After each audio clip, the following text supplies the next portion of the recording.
नमस्ते।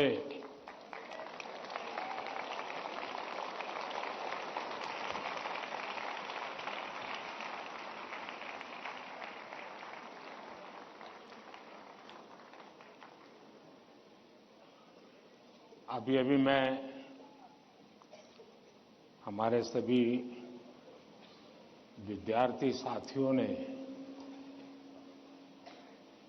कुछ न कुछ इनोवेशन किए हैं, अलग अलग प्रकार की आकृतियां बनाई हैं, नेशनल एजुकेशन पॉलिसी को आकृतियों में ढालने का प्रयास किया है। जल, थल, नभ और स्पेस और एआई, इन सभी क्षेत्रों में देश की भावी पीढ़ी क्या सोचती है, उसके पास कैसे कैसे सॉल्यूशंस हैं, ये सारी चीजें मुझे देखने का अवसर मिला। ऐसा लगा कि अगर मेरे पास 5-6 घंटे होते तो भी कम पड़ जाते हैं।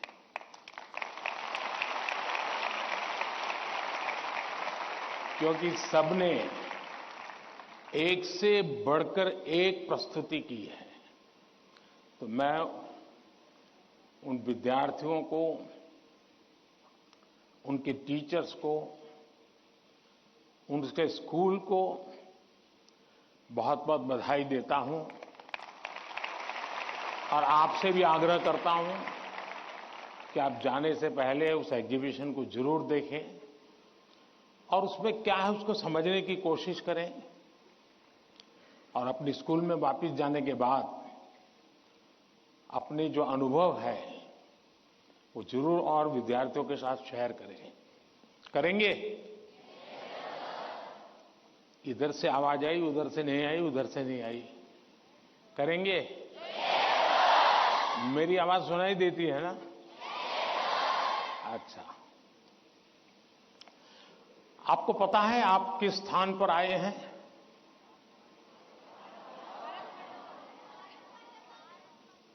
आप उस स्थान पर आए हैं जहां भारत मंडपम के प्रारंभ में दुनिया के सभी बड़े बड़े दिग्गज नेता 2 दिन बैठकर के यहां पर विश्व के भविष्य की चर्चा की थी। आज आप उस जगह पे हैं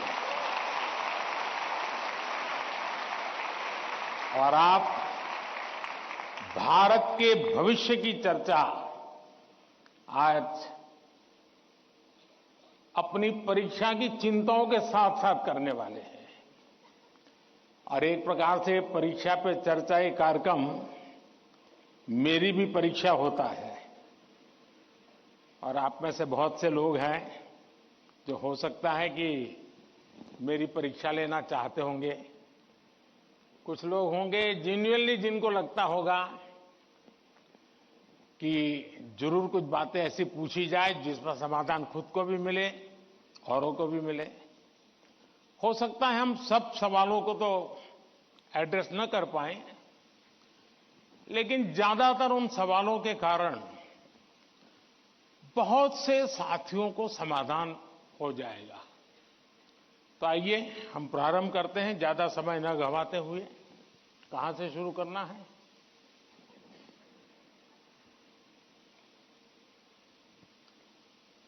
प्रधानमंत्री जी, आपके प्रेरक वचनों के लिए हार्दिक आभार। यही जज्बा रहा तो मुश्किलों का हल निकलेगा। जमीन बंजर हुई तो क्या वहीं से जल निकलेगा। कोशिश जारी रख कुछ कर गुजरने की, इन्हीं रातों के दामन से सुनहरा कल निकलेगा।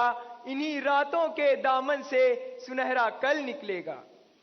प्रधानमंत्री जी, आपका प्रेरक एवं ज्ञानवर्धक उद्बोधन हमें सदैव सकारात्मक ऊर्जा और विश्वास से भर देता है।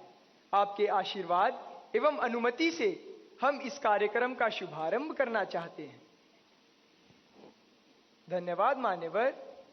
प्रधानमंत्री जी, रक्षा, स्वास्थ्य और पर्यटन के क्षेत्र में भारत के सहयोगी अरब देश ओमान स्थित इंडियन स्कूल धारसेट की छात्रा डानिया शबू हमसे ऑनलाइन जुड़ रही है और आपसे एक प्रश्न पूछना चाहती है। डानिया, कृपया अपना प्रश्न पूछिए। Respected Prime Minister, I am Dania Shabu Varghese of Class 10 from Indian School Darsit, Oman. My question is, how do cultural and societal expectations contribute to the pressure students feel during examinations, and how can these external influences be addressed? Thank you. धन्यवाद Dania. Sir, विश्व के सबसे बड़े लोकतंत्र भारत की राजधानी दिल्ली स्थित government Sarvodaya बाल विद्यालय बुराड़ी से मोहम्मद अर्श हमसे ऑनलाइन जुड़ रहे हैं और आपसे अपने मन के संदेह का निवारण चाहते हैं। मोहम्मद अर्श, कृपया अपना प्रश्न पूछिए। माननीय प्रधानमंत्री जी, नमस्कार। मेरा नाम अर्श है। मैं जीएसबीवी बुराड़ी 12th H का छात्र हूं।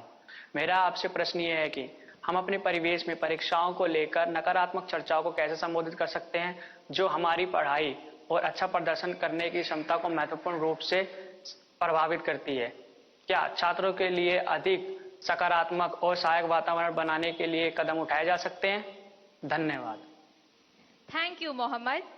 ओमान से डानिया शबू और दिल्ली से मोहम्मद अर्श तथा हमारे जैसे अनेक विद्यार्थी समाज और आसपास के लोगों की एक्सपेक्टेशंस के प्रेशर को हैंडल नहीं कर पाते। कृपया उनका मार्गदर्शन करें।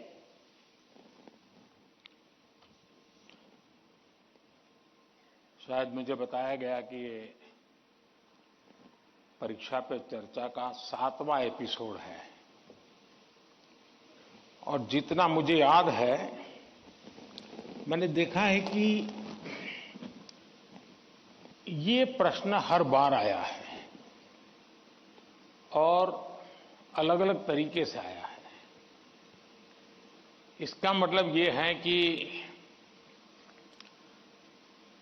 7 साल में 7 अलग अलग बैचेज इस परिस्थितियों से गुजरी है और हर नई बैच को भी इन्हीं समस्याओं का सामना करना पड़ रहा है।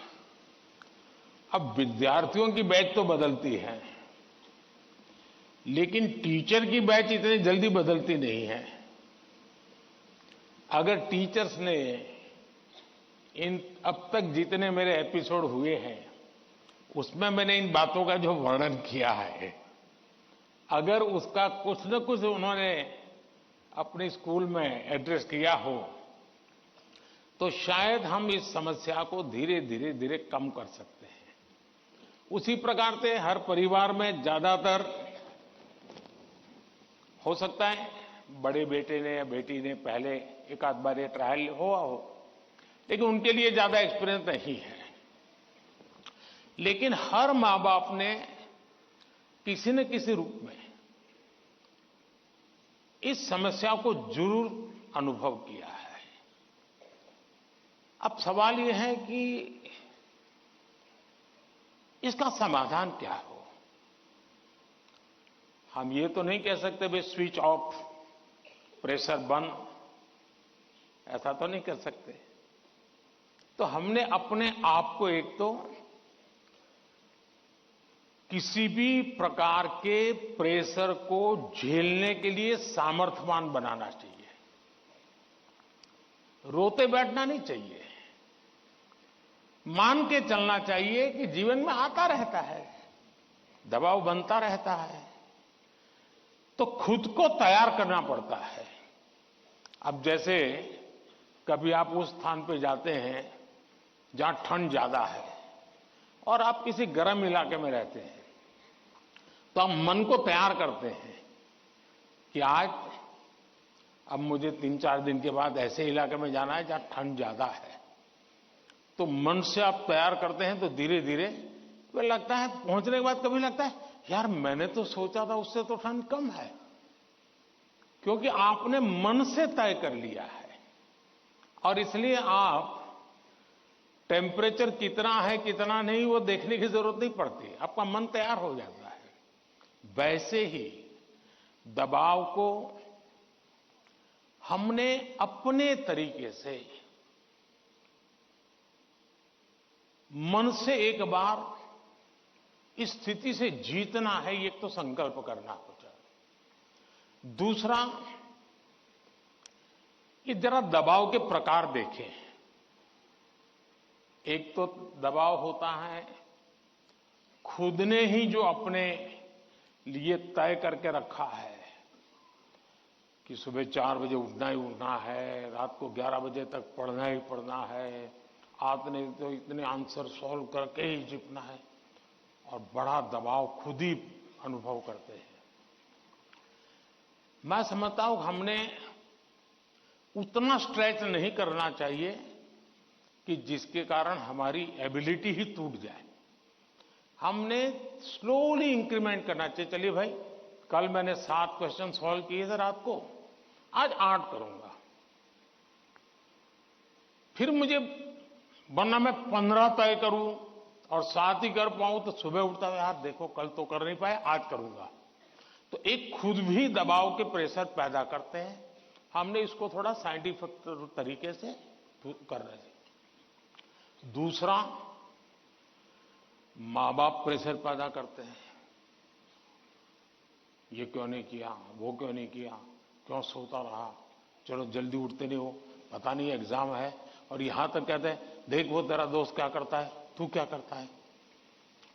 ये सुबह शाम जो कमेंट्री चलती है, रनिंग कमेंट्री, और कभी मां थक जाती है तो पापा की कमेंट्री शुरू होती है, कभी पापा थक जाते हैं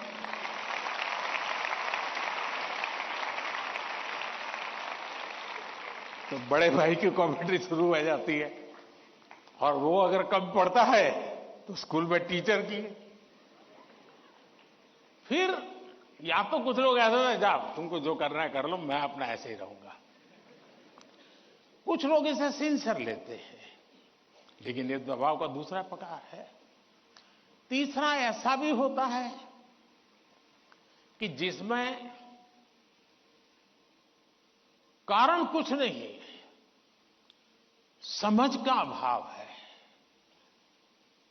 और बिना कारण उसको हम संकट मान लेते हैं।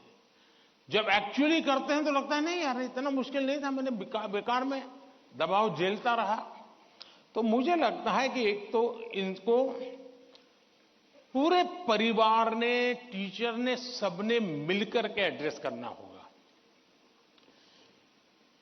सिर्फ स्टूडेंट एड्रेस कर लेगा, सिर्फ पेरेंट्स एड्रेस कर लेंगे, इतने से बात बननी नहीं है। और मैं मानता हूं कि ये लगातार परिवारों में भी बातचीत होती रहनी चाहिए।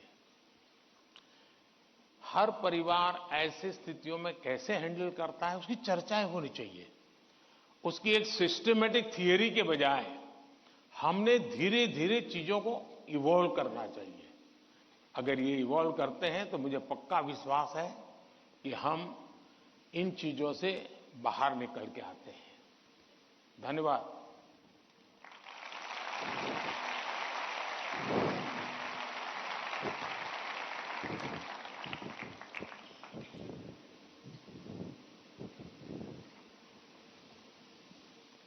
पीएम सर, प्रेशर झेलने का मार्ग सुझाने के लिए आपका धन्यवाद। वीर सावरकर के बलिदान के साक्षी एवं अनुपम प्राकृतिक सौंदर्य के लिए प्रसिद्ध अंडमान निकोबार द्वीप समूह से एक अभिभावक भाग्य लक्ष्मी जी हमसे वर्चुअल माध्यम से जुड़ रही हैं। भाग्य लक्ष्मी जी, अपना प्रश्न पूछिए। माननीय प्रधानमंत्री जी नमस्कार।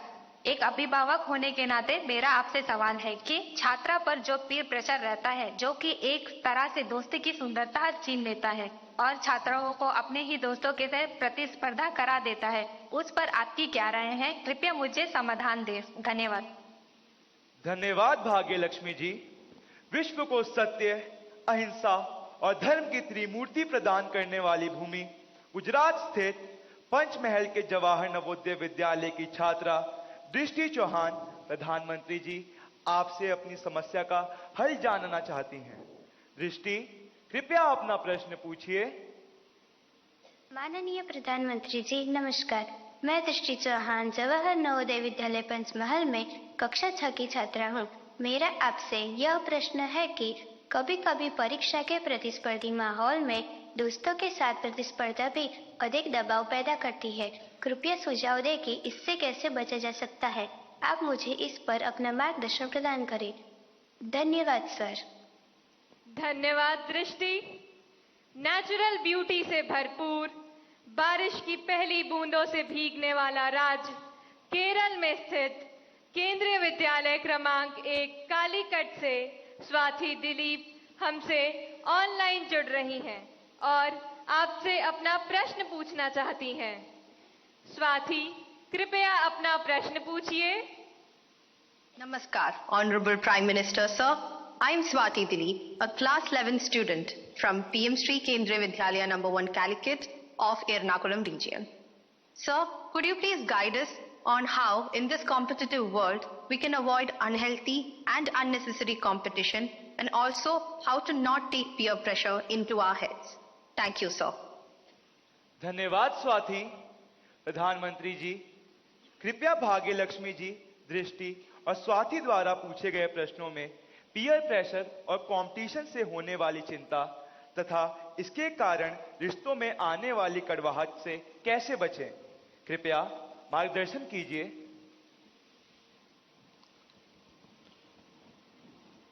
अगर जीवन में चुनौतियां न हो, स्पर्धा न हो, तो फिर जीवन बहुत ही प्रेरणाहीन बन जाएगा, चेतनाहीन बन जाएगा। कंपटीशन होनी ही चाहिए, लेकिन जैसे एक सवाल में पूछा कालीकट से बच्ची ने, हेल्दी कंपटीशन, इसलिए कंपटीशन हेल्दी होना चाहिए। अब आपका जो सवाल है वो जरा डेंजर है और वो मुझे चिंता कराता है। शायद मुझे भी इस परीक्षा पे चर्चा पे इस प्रकार का सवाल पहली बार आया है। देखिए, कभी कभी इस प्रवृत्ति का जहर, ये बीज पारिवारिक वातावरण में ही बो दिया जाता है। घर में भी माँ बाप, दो बच्चे हैं तो दोनों के बीच में कभी एक के लिए अच्छा बोलेंगे, कभी दूसरे के लिए। तो कभी उन दो भाई बहन में भी, या दो भाई में भी, या दो बहनों में भी, देखिए मां ने उसको तो ये कह दिया और मुझे ऐसा कह दिया। एक इस प्रकार की विकृत स्पर्धा का भाव जाने अनजाने में परिवार के रोजमर्रा के जीवन में बो दिया जाता है। और इसलिए मेरी सभी पेरेंट्स से आग्रह है कि कृपा करके बच्चों की इस प्रकार की कंपैरिजन, अपने ही संतानों की ऐसी कंपैरिजन मत कीजिए। उसके अंदर एक द्वेष का भाव पैदा कर देते हैं और वो परिवार में भी कभी न कभी लंबे समय के बाद वो बीज एक बहुत बड़ा जहरीला वृक्ष बन जाता है। उसी प्रकार से मैंने बहुत पहले एक वीडियो देखा था, शायद आप लोगों ने भी देखा होगा। कुछ दिव्यांग बच्चे, उनकी एक कंपटीशन में सब दौड़ रहे हैं। 12-15 बच्चे अलग अलग, किसी दिव्यांग है तो कठिनाइयां है, लेकिन वो दौड़ रहे हैं। इतने में एक बच्चा गिर जाता है। अब ज्यादा बुद्धिमान लोग होते तो क्या करते? वाह, ये तो गया, चलो यार एक तो स्पर्धा में कम हो गया। लेकिन उन बच्चों ने क्या किया?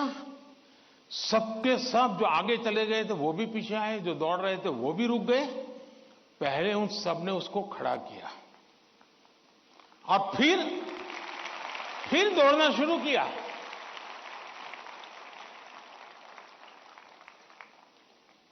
सचमुच में ये वीडियो दिव्यांग बच्चों के जीवन का भले होगा, लेकिन हम लोगों को भी ये बहुत बड़ी प्रेरणा और बहुत बड़ा संदेश दे देता है। अब तीसरा विषय है कि आपके दोस्त से आपको किस चीज की स्पर्धा है भाई? मान लीजिए 100 मार्क्स का पेपर है। अगर आपका दोस्त 90 ले गया तो क्या आपके लिए 10 मार्क बचा है क्या? आपके लिए 10 मार्क बचा है क्या? आपके लिए भी तो 100 है ना? तो आपको उससे स्पर्धा नहीं करनी है, खुद से करनी है। खुद से करनी है कि वो 100 में से 90 लाया, मैं 100 में से कितना लाऊं। उससे द्वेष करने की जरूरत ही नहीं है। एक्चुअली तो वो आपके लिए इंस्पिरेशन बन सकता है। और अगर यही मानसिकता रहेगी तो क्या करेंगे आप? अपने से तेज तर्रार व्यक्ति को दोस्ती नहीं बनाएंगे। आप ऐसे जिसकी कुछ चलती नहीं बाजार में, उसी को दोस्त बनाएंगे और खुद बड़े ठेकेदार बन के घूमते रहोगे। सचमुच में तो हमसे प्रतिभावान दोस्त ढूंढने चाहिए। हमने जितने ज्यादा प्रतिभावान दोस्त मिलते उतना हमारा भी तो काम बढ़ता है, हमारा स्पिरिट भी तो बढ़ता है। और इसलिए कभी भी हमने इस प्रकार का ईर्ष्या भाव कतई ही अपने मन में नहीं आने देना चाहिए। और तीसरा, मां बाप के लिए भी बहुत बड़ा चिंता का विषय है। मां बाप हर बार अपने बच्चों को कोसते रहे। देख, तू खेलता रहता है, देख वो किताबें पढ़ता है, तू ये करता रहता है, देख वो पढ़ता है। यानी वो भी हमेशा उसी का उदाहरण देते हैं। तो फिर आपके दिमाग में भी यही एक मानदंड बन जाता है। कृपा करके मां बाप इन चीजों से बचे। कभी कभी तो मैंने देखा है कि जो मां बाप अपने जीवन में ज्यादा सफल नहीं हुए हैं, जिनको अपने पराक्रम, अपनी सफलताएं, अपनी सिद्धियों के विषय में दुनिया को कुछ कहने को नहीं है, बताने को नहीं है, तो वे अपने बच्चों का रिपोर्ट कार्ड ही अपना विजिटिंग कार्ड बना देते हैं। किसी को मिलेंगे, अपने बच्चे की कथा सुनाएंगे। अब ये जो नेचर है वो भी एक प्रकार से बच्चे के मन में एक ऐसा भाव भर देता है कि मैं तो सब कुछ हूं, अब मुझे कुछ करने की जरूरत नहीं है। वो भी बहुत नुकसान करता है। सचमुच में तो हमें अपने दोस्त में से ईर्ष्या भाव के बजाय उसके सामर्थ्य को ढूंढने का प्रयास करना चाहिए। उसके अंदर अगर मैथमेटिक्स में एक्सपर्टाइज है, मेरी कम है, मेरे टीचर से ज्यादा अगर मेरा दोस्त मुझे मैथमेटिक्स में मदद करेगा तो वो मेरी साइकी समझ करके करेगा, और हो सकता है मैं भी उसी की तरह मैथमेटिक्स में आगे जाऊंगा। वो अगर लैंग्वेज में वीक है और मैं लैंग्वेज में मजबूत हूं, मैं अगर लैंग्वेज में उसकी मदद करता हूं तो हम दोनों को एक दूसरे की ताकत जोड़ेगी और हम अधिक सामर्थ्यवान बनेंगे। और इसलिए कृपा करके हम अपने दोस्तों से स्पर्धा और ईर्ष्या के भाव में न डूबें। और मैंने तो ऐसे लोग देखे हैं कि खुद फेल हो जाए, लेकिन अगर दोस्त सफल हुआ है तो मिठाई वो बांटता है। मैंने ऐसे भी दोस्त देखे हैं कि जो बहुत अच्छे नंबर से आए हैं लेकिन दोस्त नहीं आया, इसलिए उसने अपने घर में पार्टी नहीं की, फेस्टिवल नहीं मनाया। क्यों? मेरा दोस्त पीछे रह गया। ऐसे भी तो दोस्त होते हैं। और क्या दोस्ती लेन देन का खेल है क्या? जी नहीं, दोस्ती ये लेन देन का खेल नहीं है। जहां कोई प्रकार का इस प्रकार का लेना देना नहीं है, निर्व्याज प्यार होता है, वही तो दोस्ती होती है। और ये जो दोस्ती होती ना, वो स्कूल एज छोड़िए, जिंदगी भर आपके साथ रहती है। और इसलिए कृपा करके दोस्त हमसे ज्यादा तेजस्वी तपस्वी हमें चुनने चाहिए और हमेशा उनसे सीखने का प्रयास करना चाहिए। धन्यवाद।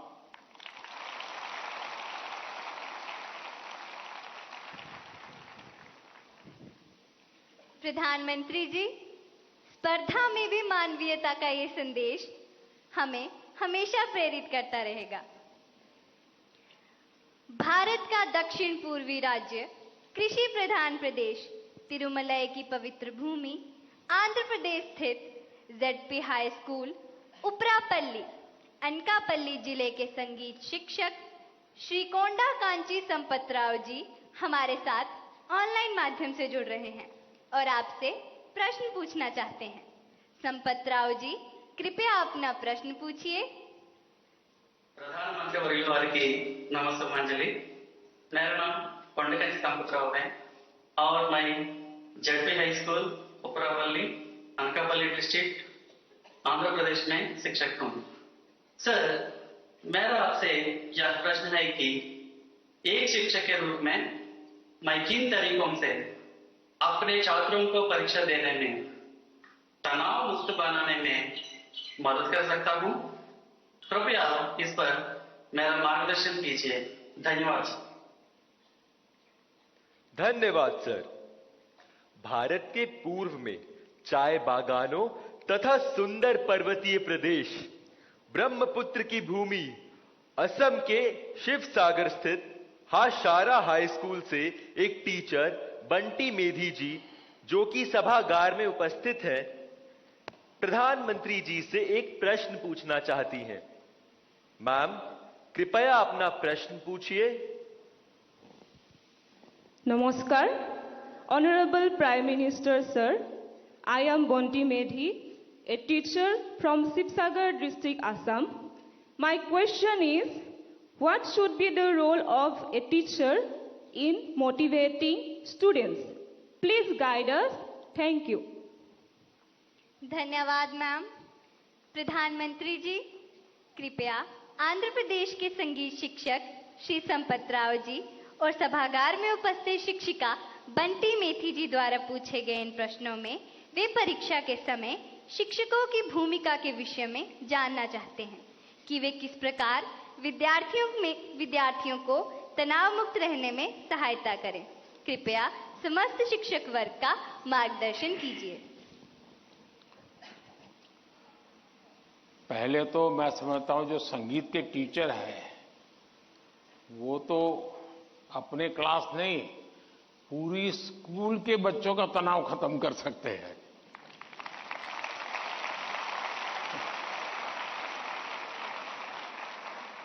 संगीत में वो सामर्थ्य है। हाँ, अगर हम कान बंद कर करके संगीत में बैठे हैं, कभी कभी ऐसा होता है कि हम होते हैं, संगीत बज तो रहा है लेकिन हम कहीं और होते हैं और इसलिए हम उसका आनंद अनुभव नहीं कर पाते हैं। मैं समझता हूं कि किसी भी टीचर के मन में जब ये विचार आता है कि मैं स्टूडेंट के इस तनाव को कैसे दूर करूं, मैं हो सकता है मैं गलत हूं, लेकिन शायद मुझे लगता है कि टीचर के मन में परीक्षा का कालखंड है। अगर टीचर और स्टूडेंट का नाता परीक्षा के कालखंड का है तो सबसे पहले वो नाता करेक्ट करना चाहिए। आपका स्टूडेंट्स के साथ नाता जैसे ही आप पहले दिन, वर्ष के प्रारंभ में पहले ही दिन क्लासरूम में एंटर करते हैं, उसी दिन से एग्जाम आने तक आपका नाता निरंतर बढ़ते रहना चाहिए। तो शायद परीक्षा के दिनों में तनाव की नौबत ही नहीं आएगी।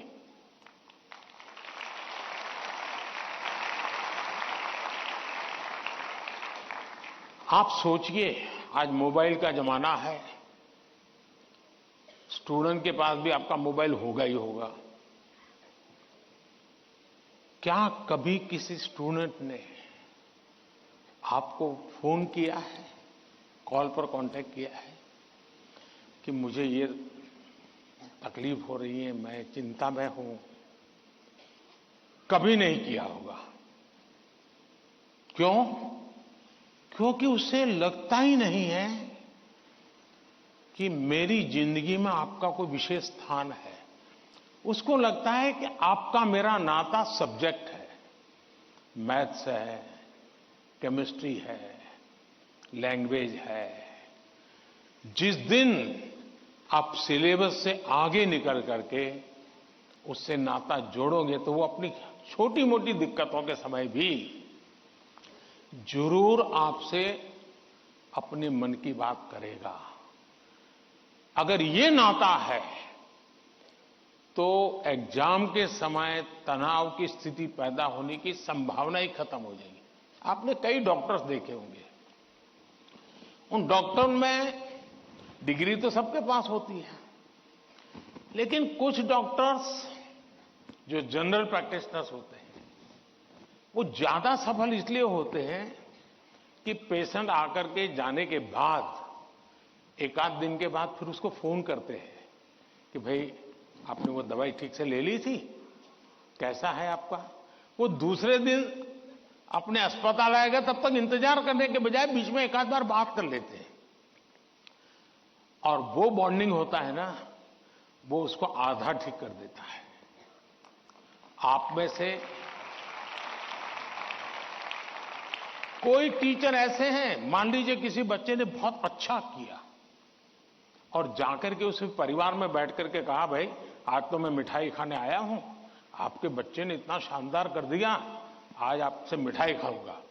आपको कल्पना आती है कि उस मां बाप को, जब आप, बच्चे ने तो बताया ही होगा घर में जाकर के कि आज मैं ये करके आया हूं, लेकिन एक टीचर खुद जाकर के अगर बताता है तो उस परिवार में टीचर का आना, टीचर का बताना उस बच्चे को भी ताकत देगा और परिवार भी कभी कभी और कुछ सोचता होगा।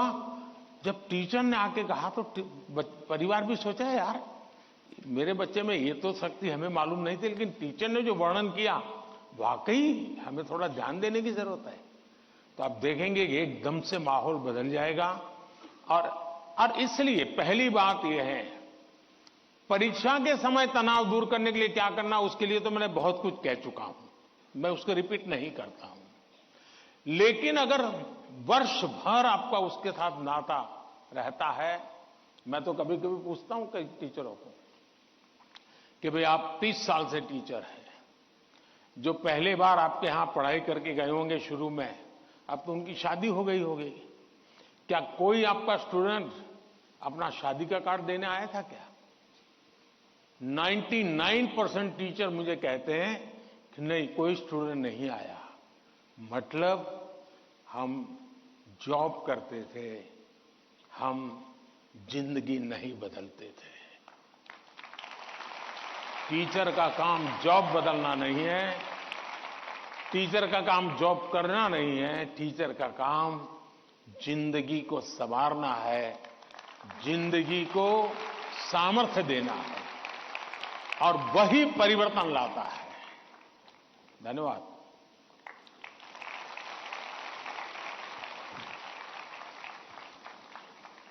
शिक्षक एवं शिष्य के संबंधों में आपसी विश्वास महत्वपूर्ण है।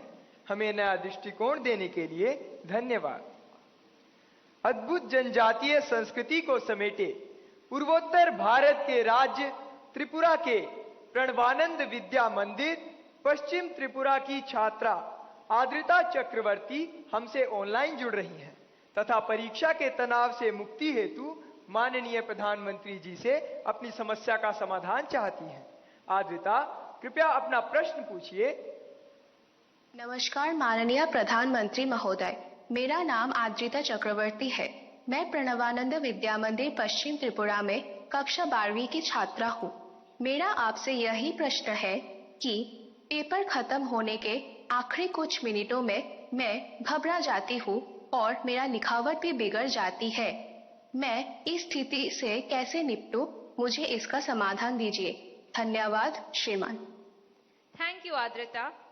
प्राकृतिक संसाधनों से भरपूर दान का कटोरा के रूप में प्रसिद्ध राज्य छत्तीसगढ़ स्थित जवाहर नवोदय विद्यालय करब कांकेर के छात्र शेख तैफुर रहमान ऑनलाइन माध्यम से जुड़ रहे हैं तथा परीक्षा के तनाव से मुक्ति के लिए मार्गदर्शन चाहते हैं। तैफुर रहमान, कृपया अपना प्रश्न पूछिए। प्रधानमंत्री महोदय नमस्कार, मेरा नाम शेख तैफुर रहमान है। मैं पीएम श्री जवाहर नवोदय विद्यालय कांकेर छत्तीसगढ़ का छात्र हूँ। मान्यवर, परीक्षा के दौरान अधिकांश छात्र घबराहट महसूस करते हैं, जिसके कारण वे मूर्खतापूर्ण गलतियां कर बैठते हैं, जैसे कि प्रश्नों को सही ढंग से ना पढ़ना आदि। मान्यवर, मेरा आपसे यह प्रश्न है कि इन गलतियों से कैसे बचा जाए? कृपया अपना मार्गदर्शन दें। धन्यवाद। शुक्रिया तैफूर। उड़ीसा आदर्श विद्यालय कटक से हमारे बीच इस सभागार में एक छात्रा राजलक्ष्मी आचार्य मौजूद है। वे प्रधानमंत्री जी से प्रश्न पूछना चाहती हैं। राजलक्ष्मी, कृपया अपना प्रश्न पूछिए। ऑनरेबल प्राइम मिनिस्टर, जय जगन्नाथ। किस तरफ है राजलक्ष्मी? हाँ, जय Jagannath. My name is Rajalakshmi Acharya. I am from Odisha Adarsh Vidyalaya, Jokidola Banki, Cuttack. Sir, my question is, it is easy to say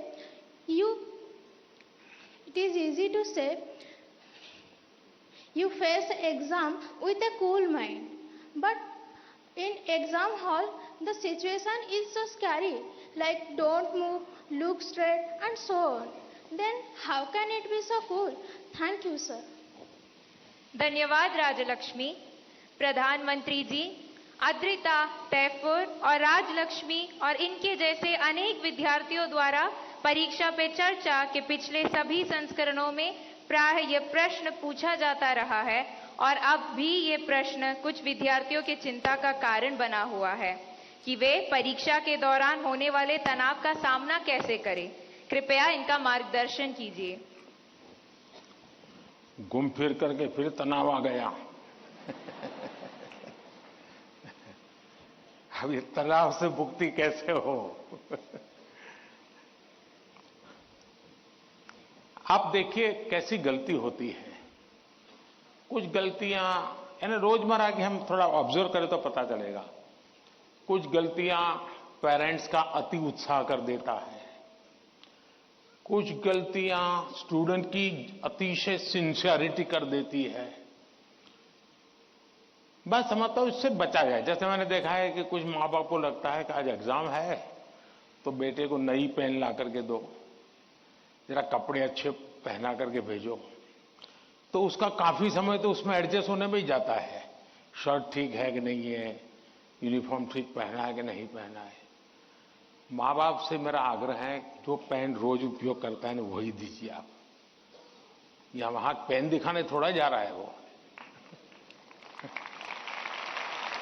और परीक्षा के समय किसी को फुर्सत नहीं है, आपका बच्चा नया पहन करके आया, पुराना पहन के आया है। तो ये साइकी उनको बाहर आना चाहिए। दूसरा, कुछ ऐसी चीजें खिला करके भेजेंगे, तुझे एग्जाम है ये खा के जाओ, एग्जाम है ये खा के जाओ, तो उसको और मुसीबत होती है जिसका वो कंफर्ट नहीं है।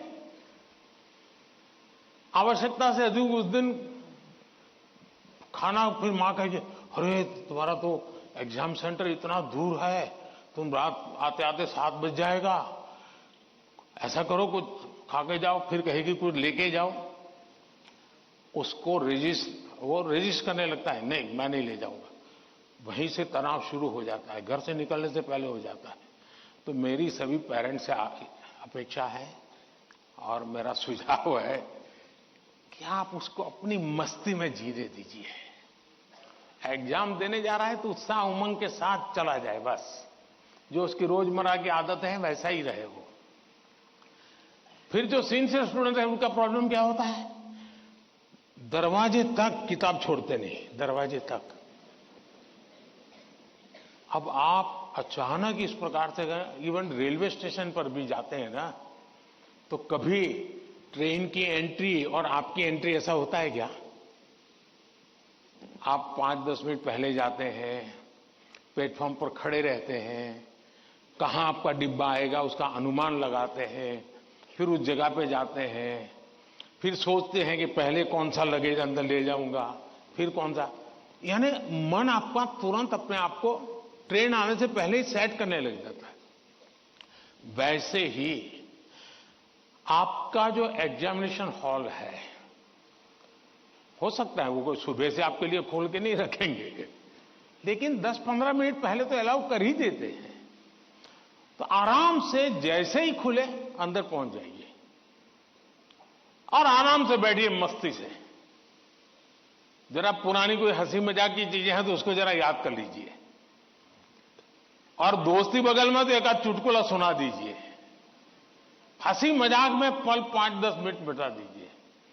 कुछ नहीं है जान पाने, कम से कम एक डीप ब्रीथिंग करिए, बहुत गहरा सांस लीजिए, धीरे धीरे 8-10 मिनट खुद के लिए जिए। आप खुद में खो जाइए, एग्जाम से बाहर निकल जाएंगे।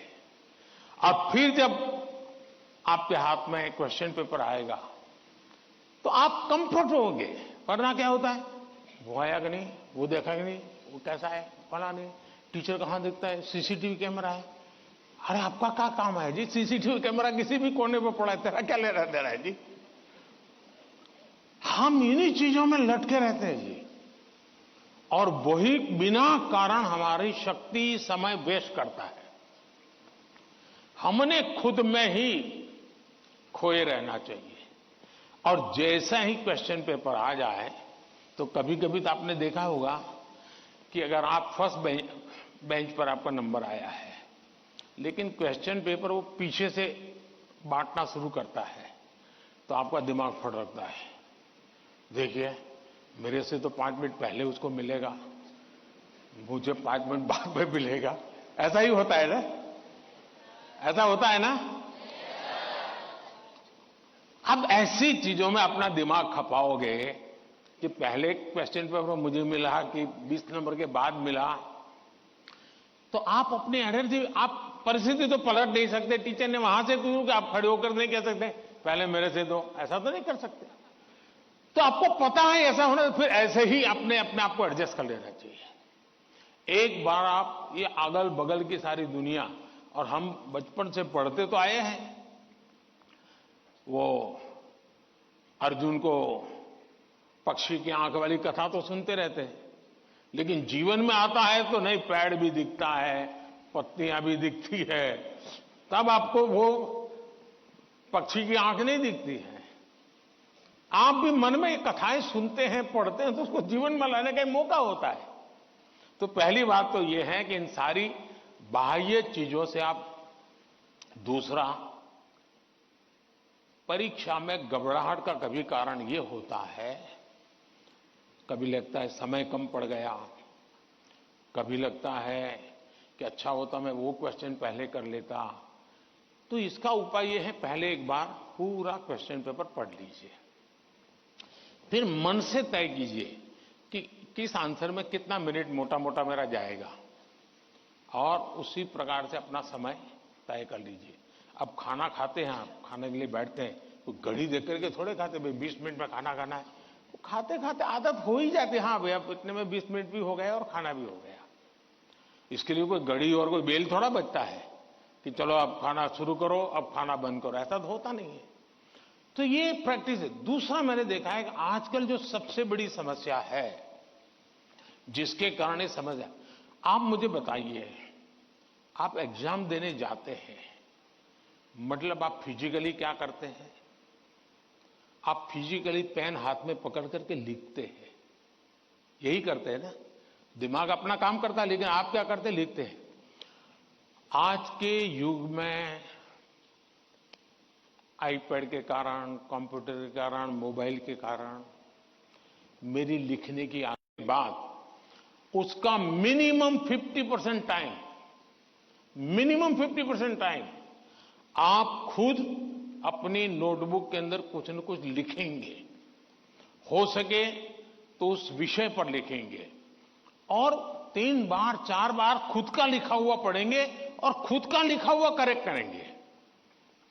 तो आपका जो इंप्रूवमेंट होगा किसी की मदद बिना इतना बढ़िया हो जाएगा कि आपको बाद में लिखने की आदत हो जाएगी। तो कितने पेज पे लिखना, इतना लिखने में कितना समय जाता है, ये आपकी मास्टरी हो जाएगी। कभी कभी मन से विषय आपको लगता है ये तो मुझे आता है।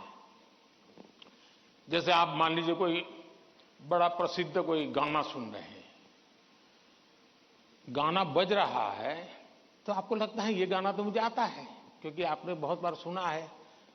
लेकिन एक बार गाना बंद करके जरा कागज पे लिखो ना वो गाना आता है क्या, तो पता चलेगा नहीं यार, सुनते समय जो मेरा कॉन्फिडेंस था, मुझे अच्छा लगता था और आता था, हकीकत में मुझे आता नहीं था। मुझे वहां से प्रॉम्प्टिंग होती थी, इसलिए मुझे वो लाइन याद आ जाती थी और उसमें भी परफेक्ट शब्द के संबंध में जब बात आएगी तो मैं पीछे रह जाऊंगा। मेरी आज की पीढ़ी के साथियों से बहुत मेरा आग्रह है कि कृपा करके आपकी एग्जाम में एक बड़ी चैलेंज होती है लिखना। कितना याद रहा, सही रहा, गलत रहा, सही लिखते हैं, गलत लिखते, तो वो तो बात का विषय है। आप अपना ध्यान प्रैक्टिस में इस पर कीजिए। अगर ऐसी कुछ चीजों पर अगर आप ध्यान केंद्रित करेंगे, मुझे पक्का विश्वास है कि एग्जाम हॉल में बैठने के बाद जो अनकंफर्ट या प्रेशर फील करते हैं वो आपको लगेगा ही नहीं, क्योंकि आप आदी हैं। अगर आपको तैरना आता है तो पानी में जाने से डर नहीं लगता है आपको, क्योंकि आप तैरना जानते हैं। आपने किताबों में तैरना ऐसे होता है और आप सोचते हैं हाँ मैं तो पढ़ा था भाई, हाथ पहले ऐसे करते, फिर दूसरा हाथ, फिर तीसरा हाथ, फिर चौथा हाथ, तो फिर आपको लगता है कि हाँ पहले हाथ पैर पैर दिमाग से खप कर लिया, अंदर जाते ही फिर मुसीबत शुरू हो जाती है। लेकिन जिसने पानी में ही प्रैक्टिस शुरू कर दी, उसको कितना ही गहरा पानी क्यों हो, उसको भरोसा होता है मैं पार कर जाऊंगा। और इसलिए प्रैक्टिस बहुत आवश्यक है, लिखने की प्रैक्टिस बहुत आवश्यक है। और लिखना जितना होगा शार्पनेस ज्यादा आएगी, आपके विचारों में भी शार्पनेस आएगी। और अपनी लिखी हुई चीज को 3 बार 4 बार पढ़ के खुद करेक्ट कीजिए। जितना ज्यादा खुद करेक्ट करोगे आपकी उस पर ग्रिप बहुत ज्यादा आएगी, तो आपको अंदर बैठ करके कोई प्रॉब्लम नहीं होगा। दूसरा, अगल बगल में वो बड़ी स्पीड से लिख रहा है, मैं तो तीसरे क्वेश्चन पे अड़ा हुआ हूं, वो तो 7वें पर चला गया। दिमाग इसमें मत खपाइए बाबा, वो 7 में पहुंचे 9 में पहुंचे, करे न करे, वो पता नहीं, वो सिनेमा की स्टोरी लिखता होगा। तुम अपने पर भरोसा करो, तुम अपने पर भरोसा करो। अगल बगल में कौन क्या करता है छोड़ो। जितना ज्यादा अपने आप पर फोकस करोगे उतना ही ज्यादा आपका क्वेश्चन पेपर पर फोकस होगा। जितना ज्यादा क्वेश्चन पेपर पर फोकस होगा इतना ही आपके आंसर के एक एक शब्द पर हो जाएगा और अल्टीमेटली आपको परिणाम उचित मिल जाएगा। धन्यवाद।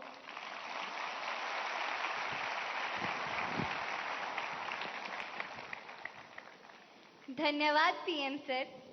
तनाव प्रबंधन का ये सूत्र जीवन भर हमें प्रेरित करेगा। प्रधानमंत्री जी, राजमंद राजस्थान के छात्र धीरज सुथार, जो कि government senior secondary school Kundwa में पढ़ते हैं, हमारे बीच इस हॉल में मौजूद हैं और आपसे प्रश्न पूछना चाहते हैं। धीरज, कृपया अपना प्रश्न पूछिए।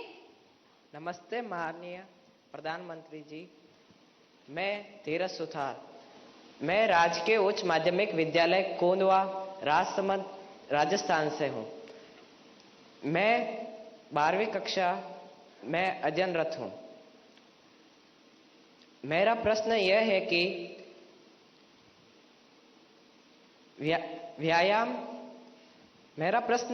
कि व्यायाम के साथ साथ पढ़ाई को कैसे मैनेज करें, क्योंकि शारीरिक स्वास्थ्य भी उतना ही जरूरी है जितना कि मानसिक स्वास्थ्य। कृपया मार्गदर्शन करें। धन्यवाद सर। आपका शरीर देख करके लगता है मुझे आपने सही सवाल पूछा है।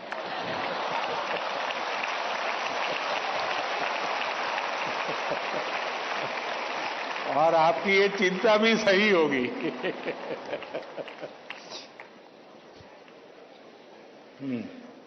धन्यवाद धीरज। अपनी सांस्कृतिक परंपरा और बर्फीली चोटियों पर तैनात सेना के जाबाजों के शौर्य के लिए विख्यात उत्तर भारत के प्रमुख केंद्र शासित प्रदेश लद्दाख के पीएम श्री केंद्रीय विद्यालय कारगिल की छात्रा नजमा खातून हमसे ऑनलाइन माध्यम से जुड़ रही हैं और प्रधानमंत्री जी आपसे प्रश्न पूछना चाहती हैं। नजमा, कृपया अपना प्रश्न पूछिए। माननीय प्रधानमंत्री जी नमस्कार। मेरा नाम नजमा खातून है। मैं पीएम श्री केंद्रीय विद्यालय कारगिल लद्दाख में पढ़ती हूँ। मैं कक्षा 10वीं की छात्र हूँ। मेरा आपसे प्रश्न यह है कि परीक्षा की तैयारी और स्वस्थ जीवन शैली बनाए रखने के बीच संतुलन कैसे बना सकते हैं? धन्यवाद। शुक्रिया नजमा। पूर्वोत्तर भारत के रत्न जनजातीय बहुल राज्य अरुणाचल प्रदेश के नाहरलोगुन गवर्नमेंट हायर सेकेंडरी स्कूल से एक शिक्षिका टॉबी लामी जी इस सभागार में उपस्थित हैं और प्रधानमंत्री जी से प्रश्न पूछना चाहती हैं।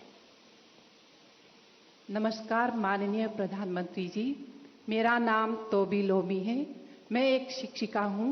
मैं government higher secondary school Naharlagun Arunachal Pradesh से आई हूँ।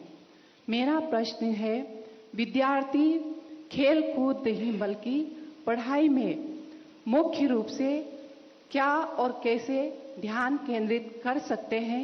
कृपया मार्गदर्शन करें। धन्यवाद सर। धन्यवाद मैम। प्रधानमंत्री जी, धीरज, नजमा और तोबी जी पढ़ाई और हेल्दी लाइफ में सामंजस्य कैसे स्थापित करें, इस विषय पर आपका मार्गदर्शन चाहते हैं।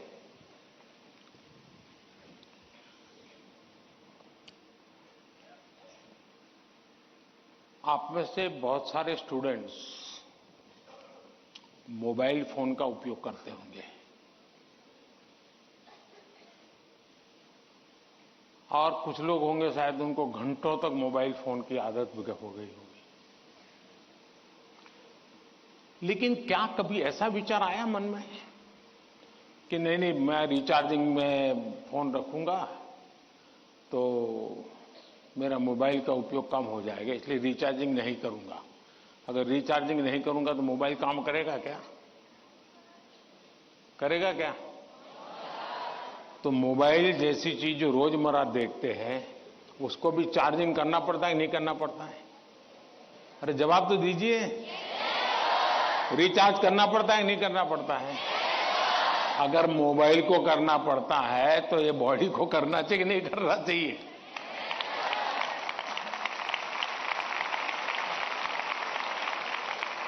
जैसे मोबाइल फोन में चार्जिंग ये मोबाइल की रिक्वायरमेंट है, वैसे हमारा शरीर का भी चार्जिंग ये शरीर की रिक्वायरमेंट है। आप ऐसा सोचो कि नहीं पढ़ना है तो बस विंडो बंद, पढ़ाई, बाकी सब बंद, ऐसा कभी नहीं हो सकता है। जीवन ऐसे नहीं जी सकते हैं और इसलिए जीवन को थोड़ा संतुलित बनाना पड़ता है। कुछ लोग होते हैं खेलते ही रहते हैं, वो भी एक संकट होता है। लेकिन जब आपको एग्जाम देनी हो, क्योंकि लौकिक लाइफ जीवन में इन चीजों का अपना महत्व है, इसको टाल नहीं सकते। लेकिन अगर हम स्वस्थ ही नहीं रहेंगे, अगर हम अपने शरीर में वो सामर्थ्य ही नहीं होगा, तो हो सकता है कि 3 घंटे एग्जाम में बैठने का सामर्थ्य खो देंगे, फिर 5 मिनट ऐसे ही करके बैठा रहना पड़ेगा। और इसलिए स्वस्थ शरीर स्वस्थ मन के लिए भी बहुत जरूरी है। अब स्वस्थ शरीर का मतलब ये तो नहीं है कि आपको पहलवानी करनी है, ये आवश्यक नहीं है, लेकिन जीवन में कुछ नियमितताएं होती है। अब आप कभी सोचिए कितना समय है जिसमें आप खुले आसमान के नीचे सनलाइट में बिताए हो। अगर आप चलो पढ़ना भी है तो किताब लेकर के सनलाइट में बैठो ना भाई थोड़ी देर। कभी कभी बॉडी को रिचार्ज करने में सनलाइट भी बहुत जरूरी होता है। क्या कभी कोशिश की नियम से कि भाई मैं दिन में कैसे भी करके इतना तो मौका निकाल दूं ताकि मुझे सनलाइट के साथ नाता रहे। उसी प्रकार से कितना ही पढ़ना क्यों ना हो, लेकिन नींद को कभी भी कम मत आंकिए।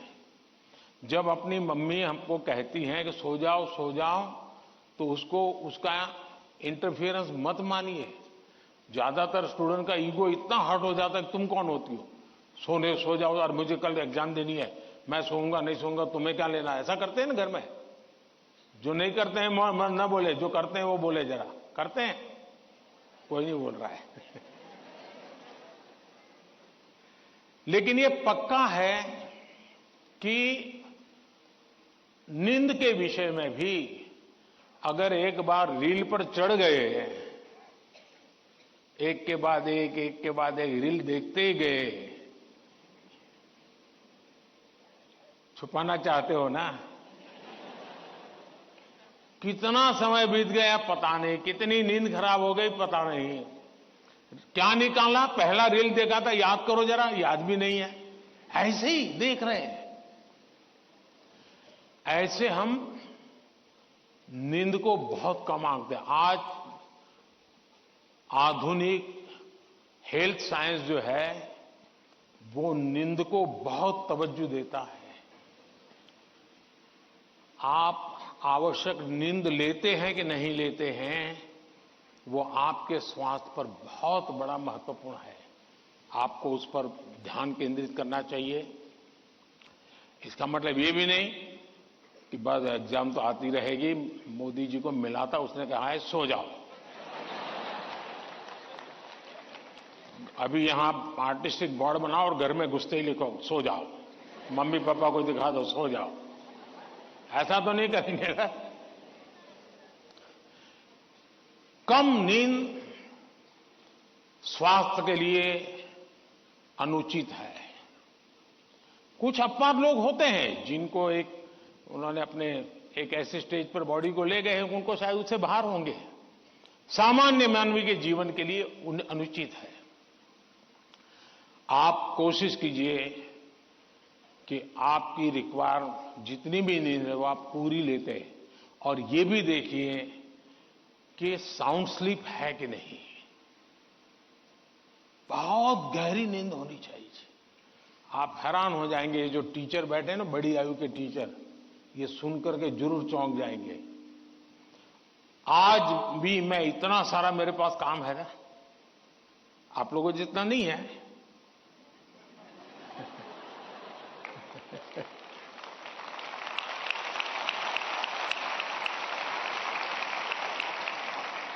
लेकिन 365 दिन कोई अपवाद नहीं। अगर मैं बिस्तर पे लेटा नहीं कि 30 सेकंड में डीप स्लीप की तरफ नहीं चला गया था, होता नहीं। 30 सेकंड लगता है मुझे। आप में से बहुत छोटी आयु के भी होंगे, कभी इधर कभी उधर, कभी उधर कभी उधर, फिर नींद आई तो आई। क्यों?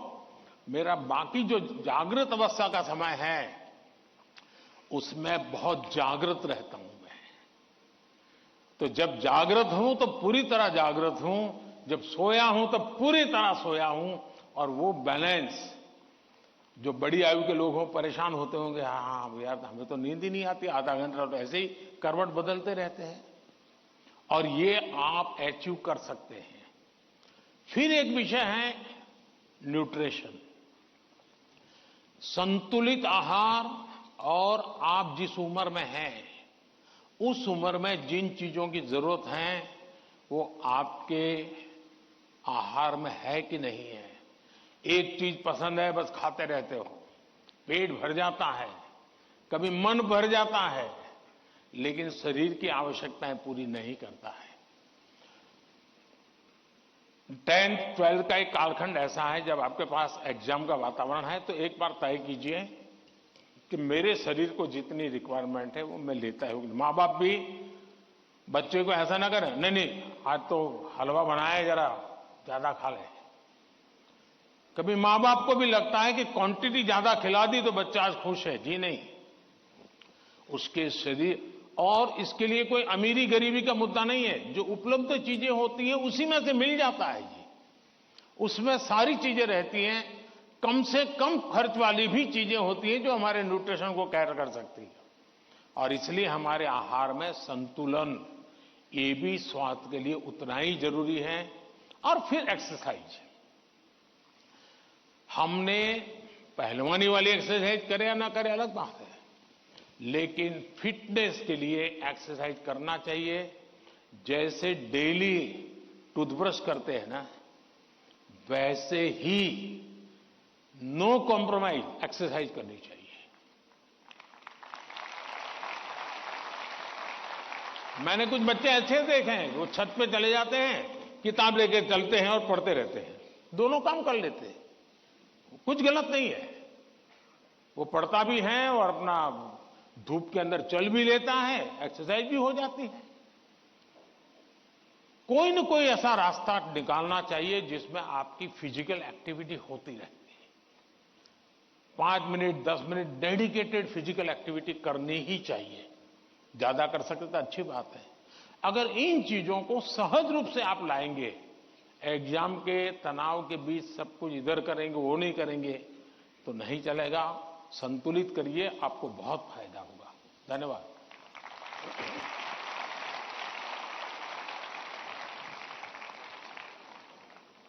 पीएम सर, आपने एग्जाम वॉरियर में भी हमें यही संदेश दिया है, जितना खेलोगे उतना खिलोगे। Thank you PM sir. Rabindranath Tagore Vande Mataram की अमर भूमि, समृद्ध कला कौशल से भरपूर राज्य बंगाल के नॉर्थ 24 परगना स्थित केंद्रीय विद्यालय की छात्रा मधुमिता मल्लिक हमसे वर्चुअल माध्यम से प्रश्न पूछना चाहती है। मधुमिता, कृपया अपना प्रश्न पूछिए। माननीय प्रधानमंत्री महोदय, नमस्कार। मेरा नाम मधुमिता मल्लिक है। मैं पीएम श्री केंद्रीय विद्यालय बैरकपुर थलसेना कोलकाता संभाग की 11वीं विज्ञान की छात्रा हूँ। मेरा आपसे यह प्रश्न है, आप उन छात्रों को क्या सलाह देना चाहेंगे जो अपने करियर के बारे में अनिश्चित हैं या किसी विशेष करियर या पेशे को चुनने के बारे में दबाव महसूस करते हैं? कृपया इस विषय पर मुझे मार्गदर्शन करें। धन्यवाद महोदय। धन्यवाद मधुमिता। पीएम सर, भगवान कृष्ण की उपदेश भूमि, वीर बहादुर खिलाड़ियों के प्रदेश हरियाणा पानीपत के द मिलेनियम स्कूल की छात्रा अदिति तनवर ऑनलाइन माध्यम से जुड़ी हुई है और आपसे मार्गदर्शन चाहती है। अदिति, कृपया अपना प्रश्न पूछिए। माननीय प्रधानमंत्री जी, नमस्कार।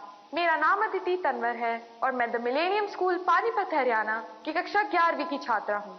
मेरा आपसे प्रश्न यह है कि मैंने ह्यूमैनिटीज को अपने विषय के रूप में चुना है और लोग रोज मुझ पर ताने कसते हैं। मुझे यह विषय पसंद है इसलिए मैंने इसे चुना है, पर कभी कभी तानों को संभालना मुश्किल हो जाता है। इन्हें कैसे संभालें और कैसे नजरअंदाज करें, मैं इसमें आपसे मार्गदर्शन चाहती हूँ। धन्यवाद श्रीमान, नमस्कार। Thank you Aditi. मधुमिता और अदिति तथा इन जैसे कुछ विद्यार्थी जीवन में करियर के चयन में दबाव अनुभव करते हैं। सर, एक विशेष करियर या स्ट्रीम चुनने की मानसिकता के दबाव की समस्या का कैसे समाधान करें? मुझे नहीं लगता है कि आप स्वयं कंफ्यूज हैं, आप स्वयं उलझन में हैं, ऐसा मुझे नहीं लगता है। हकीकत यह है कि आपको अपने पर भरोसा नहीं है, आपका अपने सोचने के संबंध में दुविधा है और इसलिए आप 50 लोगों को पूछते रहते हैं, क्या लगता है ये करूं तो, क्या लगेगा ये करूं तो। आप खुद को जानते नहीं हैं और उसके कारण आप किसी के एडवाइस पर डिपेंडेंट रहते हो और जो व्यक्ति ज्यादा अच्छा लगता है आपको और जो एडवाइस आपको सबसे सरल लगती है आप उसी को एडॉप्ट कर लेते हो। अब जैसे मैंने कहा कि खेलो, और बहुत कुछ होंगे जो आज कल बोर्ड लेकर के घर जाएंगे। मोदी जी ने कहा है खेलो खिलो, खेलो खिलो, अब मैं पढ़ूंगा नहीं बस। क्यों? उसने अपनी चीज पसंद कर ली है। मैं समझता हूं कि सबसे बुरी जो स्थिति है ना, वो कंफ्यूजन है।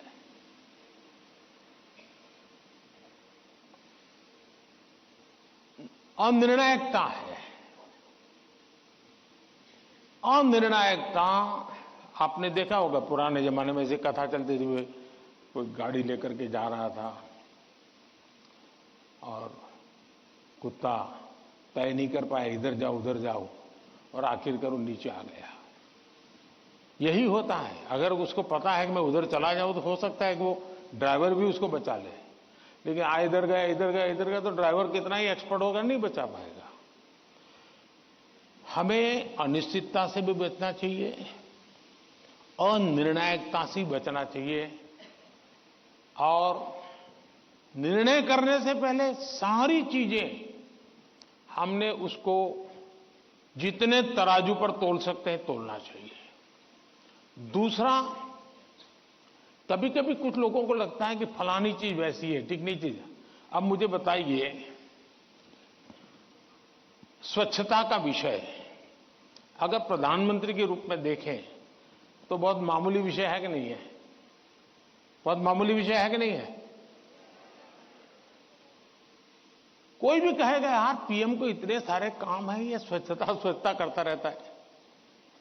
लेकिन जब मैंने उसके अंदर अपना मन लगा दिया, हर बार मैंने उसको अपना एक महत्व का साधन बना दिया, आज स्वच्छता देश का प्राइम एजेंडा बन गया कि नहीं बन गया? स्वच्छता तो छोटा विषय था, लेकिन अगर मैं उससे जान मैंने भर दी तो वो बहुत बड़ा बन गया। इसलिए हम ये न सोचे, आपने देखा होगा, कल मैं पूरा तो पढ़ नहीं पाया लेकिन मेरा नजर गई कि किसी ने कहा है कि पिछले 10 साल में आर्ट और कल्चर के क्षेत्र में भारत का मार्केट 250 गुना बढ़ गया है। अब आज से पहले कोई पेंटिंग करता तो माँ बाप कहते पहले पढ़ाई करो, वेकेशन में पेंटिंग करना। उसको लगता ही नहीं था कि पेंटिंग भी जीवन में महत्व का विषय हो सकता है। और इसलिए हम किसी चीज को कम ना आके, हमारे में दम होगा तो हम उसको जान भर देंगे। हमारे में सामर्थ्य होना चाहिए, और जो चीज हाथ में लें उसमें जी जान से जुड़ जाएं। हम आधे अधूरे, यार उसने ये लिया मैं ये लेता तो शायद अच्छा होता, उसने ये लिया मैं ये लेता तो अच्छा होता, ये उलझन आपको बहुत संकटों में डाल सकती है।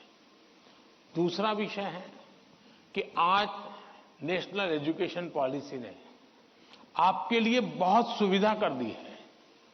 आप एक क्षेत्र में बढ़ रहे हैं, लेकिन आपको कहा मन कर गया चलो एक और ट्रायल करना है, तो आप शिफ्ट कर सकते हैं, आपकी राह बदल सकते हैं। आपको किसी पर बंधे रहने की जरूरत नहीं है, आप अपने आप प्रगति कर सकते हैं। और इसलिए अब शिक्षा में भी बहुत से, आज मैं भी एग्जीबिशन देख रहा था, मैं देख रहा था कि बच्चों की प्रतिभा जिस प्रकार से प्रकट हुई है, प्रभाव करने वाली है। सरकार का आईएनबी मिनिस्ट्री सरकार की योजनाओं को कम्युनिकेट करने के लिए जो करे, उससे ज्यादा मैंने देखा इन बच्चों ने बहुत अच्छा किया है। नारी शक्ति का महत्व इतने बढ़िया तरीके से रखा है। इसका मतलब यह हुआ कि किसी भी हालत में हमें निर्णायक होना ही चाहिए, और एक बार निर्णायक होने की आदत लग जाती है ना, फिर कंफ्यूजन नहीं रहता है। वरना तो आपने देखा होगा कि कभी हम रेस्टोरेंट में चले जाएं परिवार के साथ, आप याद कीजिए, आप, मुझे तो वो मौका नहीं मिलता है लेकिन आपको मिलता होगा। रेस्टोरेंट में जाते होंगे, पहले आप सोचते होंगे मैं ये मंगवाऊंगा, फिर बगल वाले टेबल पर कुछ देखते हैं तो कहता है नहीं ये मंगवाऊंगा, फिर वो बैरा जो है कुछ और ट्रे में लेके जाकर दिखता है मुझे, यार ये कुछ और है, नहीं नहीं, ये क्या है भाई, ये है। अच्छा मेरे वो 2 कैंसल, ये ले आओ। अब उसका कभी पेट ही नहीं भरेगा जी, उसको कभी संतोष नहीं होगा। और जिस डिश आएगी तो उसको लगेगा यार इसके बजाय वो पहले वाला ले लिया होता तो अच्छा होता।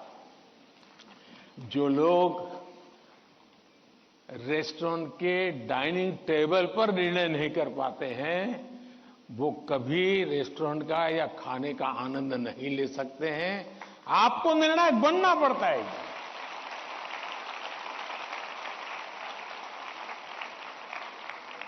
अगर आपकी मां आपको डेली सुबह पूछे आज क्या खाओगे, और आपके सामने 50 वैरायटी बोल दे, आप क्या करोगे? घूम फिर करके आ जाओगे, रोज खाते हो वहीं पर आके खड़े हो जाओगे। मैं समझता हूं कि हमें आदत डालनी चाहिए कि भाई हम निर्णायक बने। निर्णय लेने से पहले 50 चीजों को हम बारीकियां देखें, उसके प्लस माइनस पॉइंट देखें, प्लस माइनस पॉइंट के लिए किसी से पूछे, लेकिन उसके बाद हम निर्णायक बने। और इसलिए कंफ्यूजन किसी भी हालत में आप किसी के लिए अच्छा नहीं है। अनिर्णायकता और खराब होती है और उसमें से हमने बाहर आना चाहिए। Thank you.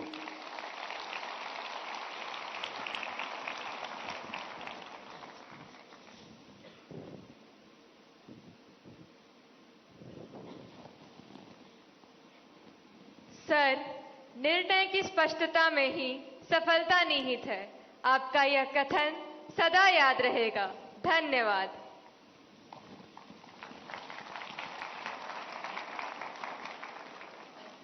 शांत समुद्र तट, चित्रमय गलियां और सांस्कृतिक विभिन्नताओं के लिए प्रसिद्ध नगर पुडुचेरी के गवर्नमेंट हायर सेकेंडरी स्कूल सदरापट की छात्रा दीवश्री हमारे बीच इस सभागार में मौजूद हैं और अपना प्रश्न पूछना चाहती हैं।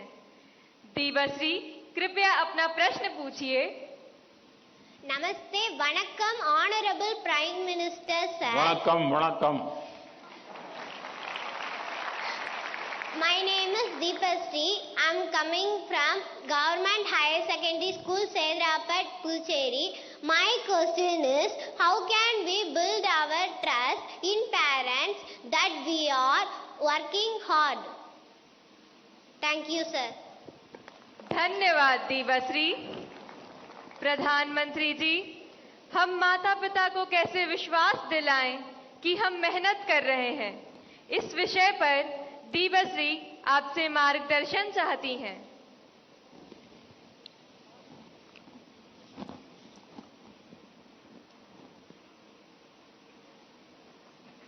आपने सवाल पूछा है, लेकिन सवाल के पीछे दूसरा सवाल है आपके मन में जो आप पूछ नहीं रही है। दूसरा सवाल यह है कि पूरे परिवार में मिसट्रस्ट है, ट्रस्ट डेफिसिट है, और ये यानी आपकी बहुत अच्छी परिस्थिति को आपने पकड़ा है। आपने उसको प्रस्तुत तो ऐसे किया घर में कोई नाराज न हो जाए, लेकिन ये सोचने का विषय है टीचर के लिए भी और पेरेंट्स के लिए भी कि ऐसा क्या कारण है कि हम ट्रस्ट डेफिसिट पारिवारिक जीवन में अनुभव कर रहे हैं। अगर पारिवारिक जीवन में भी हम ट्रस्ट डेफिसिट अनुभव करते हैं तो ये बहुत ही चिंता का विषय है। और ये ट्रस्ट डेफिसिट अचानक नहीं होती है, एक लंबे कालखंड से गुजर करके निकलती है। और इसलिए हर पेरेंट्स को, हर टीचर को, हर स्टूडेंट्स को बहुत ही बारीकी से अपने आचरण को एनालाइज करते रहना चाहिए। आखिरकार माँ बाप मेरी बात पे भरोसा क्यों नहीं करते?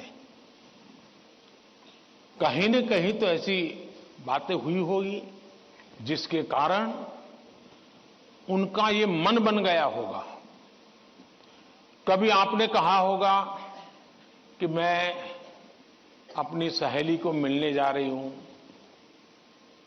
और माँ बाप ने अगर बाद में पता चला कि आप तो उस दिन उसके यहां गई नहीं थी, तो ट्रस्ट डेफिसिट शुरू हो जाते। यार उसने तो कहा था वहां जाऊंगा, लेकिन मान लीजिए वहां गए नहीं, लेकिन आकर के कह दिया कि मैंने तय किया था उनके यहां जाऊंगा, लेकिन रास्ते में मेरा मन बदल गया तो मैं वहां चला गई थी। तो कभी भी ये ट्रस्ट डेफिसिट की स्थिति पैदा नहीं होगी। और एक विद्यार्थी के नाते हमें जरूर ऐसा सोचना चाहिए कि कहीं ऐसा तो नहीं है कि मैंने कहा था मम्मी आप सो जाओ, चिंता मत कीजिए, मैं तो पढ़ लूंगा, और मम्मी चुपके से देखती और मैं सो रहा हूं, तो फिर ट्रस्ट डेफिसिट हो जाएगा। ये तो कह रहा था मैं पढ़ूंगा, लेकिन पढ़ नहीं रहा है, सोया पड़ा है। आप कहते थे कि मां मैं अब 1 सप्ताह तक मोबाइल को हाथ नहीं लगाऊंगा, लेकिन छुपके से दिख रहा है मां को घरे, तो फिर ट्रस्ट डेफिसिट पैदा हो जाती है। क्या आप जो कहते हैं उसको सचमुच में पालन करते हैं क्या? अगर आप पालन करते हैं तो मैं नहीं मानता हूं कि पेरेंट्स को या टीचर्स को इस प्रकार की ट्रस्ट डेफिसिट की स्थिति पैदा होगी, आपके प्रति अविश्वास का कारण बनेगा। उसी प्रकार से मां बाप को भी सोचना चाहिए। कुछ मां बाप को ऐसी आदत होती है, जैसे मान लीजिए किसी मां बाप ने, मां ने बहुत बढ़िया खाना बनाया है और बेटा आया, किसी न किसी कारण से उसका खाने का मन नहीं है, लेकिन बहुत कम खाया, तो मां क्या कहेगी? जरूर कहीं खा करके आए होंगे, जरूर किसी के घर में पेट में भर करके आए होंगे। तो फिर उसको चोट पहुंचती है, फिर वो सच बोलता नहीं है।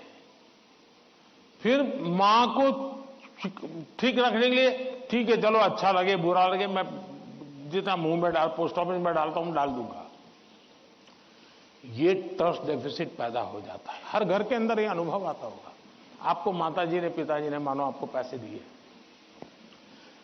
और आपको कहा 1 महीने का तुम्हारा ये 100 रुपया तुम्हें देते हैं पॉकेट का, और फिर हर तीसरे दिन पूछते हैं वो 100 रुपये का कह दिया। अरे भाई तुमने 30 दिन के लिए दिया है ना, दूसरा मांगने तो आया नहीं तुम्हारे पास, तो भरोसा करो ना। अगर भरोसा नहीं तो नहीं देना था। ज्यादातर मां बाप के केस में ऐसा होता है, रोज पूछते हैं अच्छा वो 100 रुपया, हाँ कोई ये तो पूछ सकता है, पूछने का तरीका होता है। कोई कहे बेटा उस दिन पैसे नहीं थे, तुम्हें 100 ही रुपये दिए थे, तुम चिंता मत करना, जरूरत पड़े तो कह देना। तो उस बेटे को लगे नहीं मेरे माता पिता ने मुझे 100 रुपया, देखो ये आपकी पसंद की बात आई तो ताली बजाते हो आप लोग।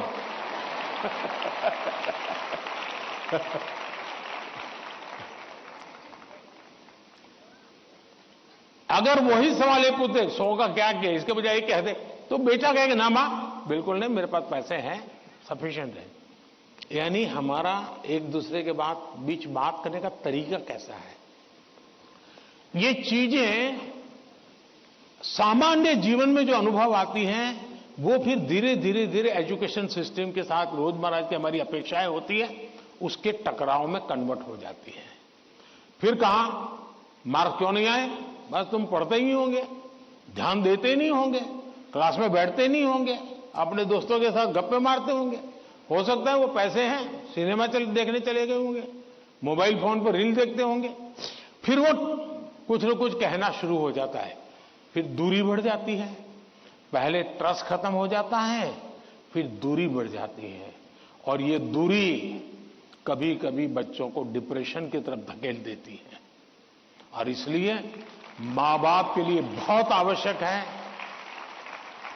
उसी प्रकार से टीचर्स ने भी बच्चों के साथ इतना खुलापन रखना चाहिए, सहज रूप से अपनी बात कह सके। अगर उसको कोई सवाल समझ में नहीं आया तो कोई टीचर हड़का देगा, तुझे कुछ समझ नहीं आने वाला तो बाकियों को, विद्यार्थियों का टाइम खराब मत करो, बैठ जाओ।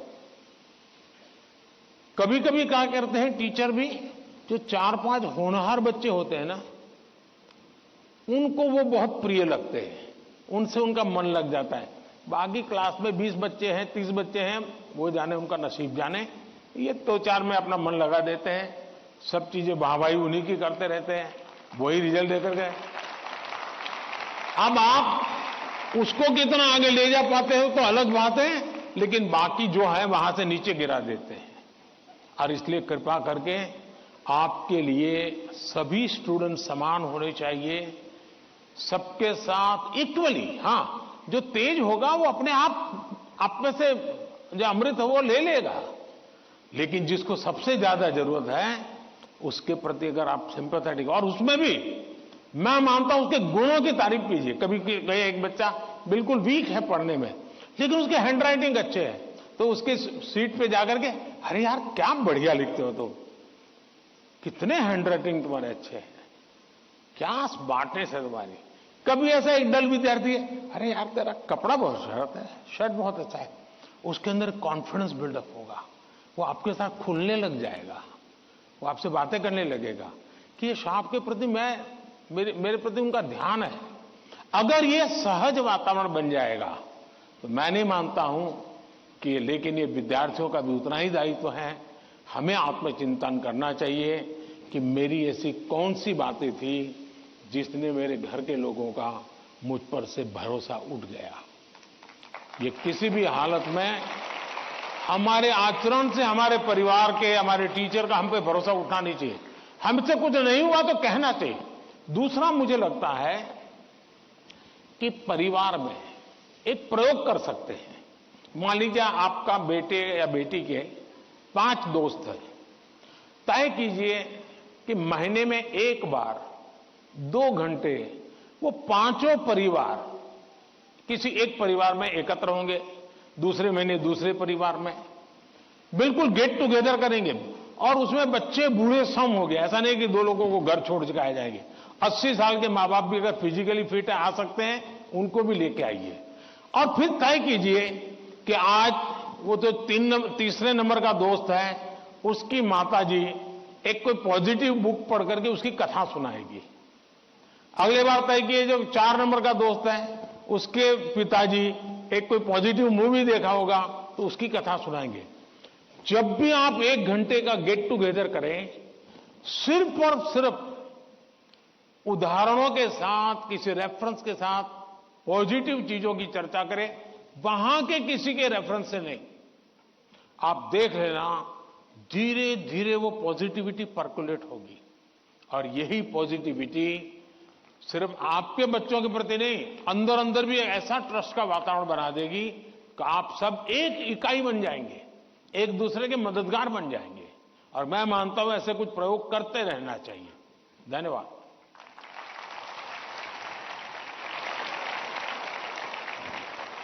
पीएम सर, परिवार में विश्वास महत्वपूर्ण है। आपका यह संदेश हमारे घरों में खुशियां लाएगा। धन्यवाद पीएम सर।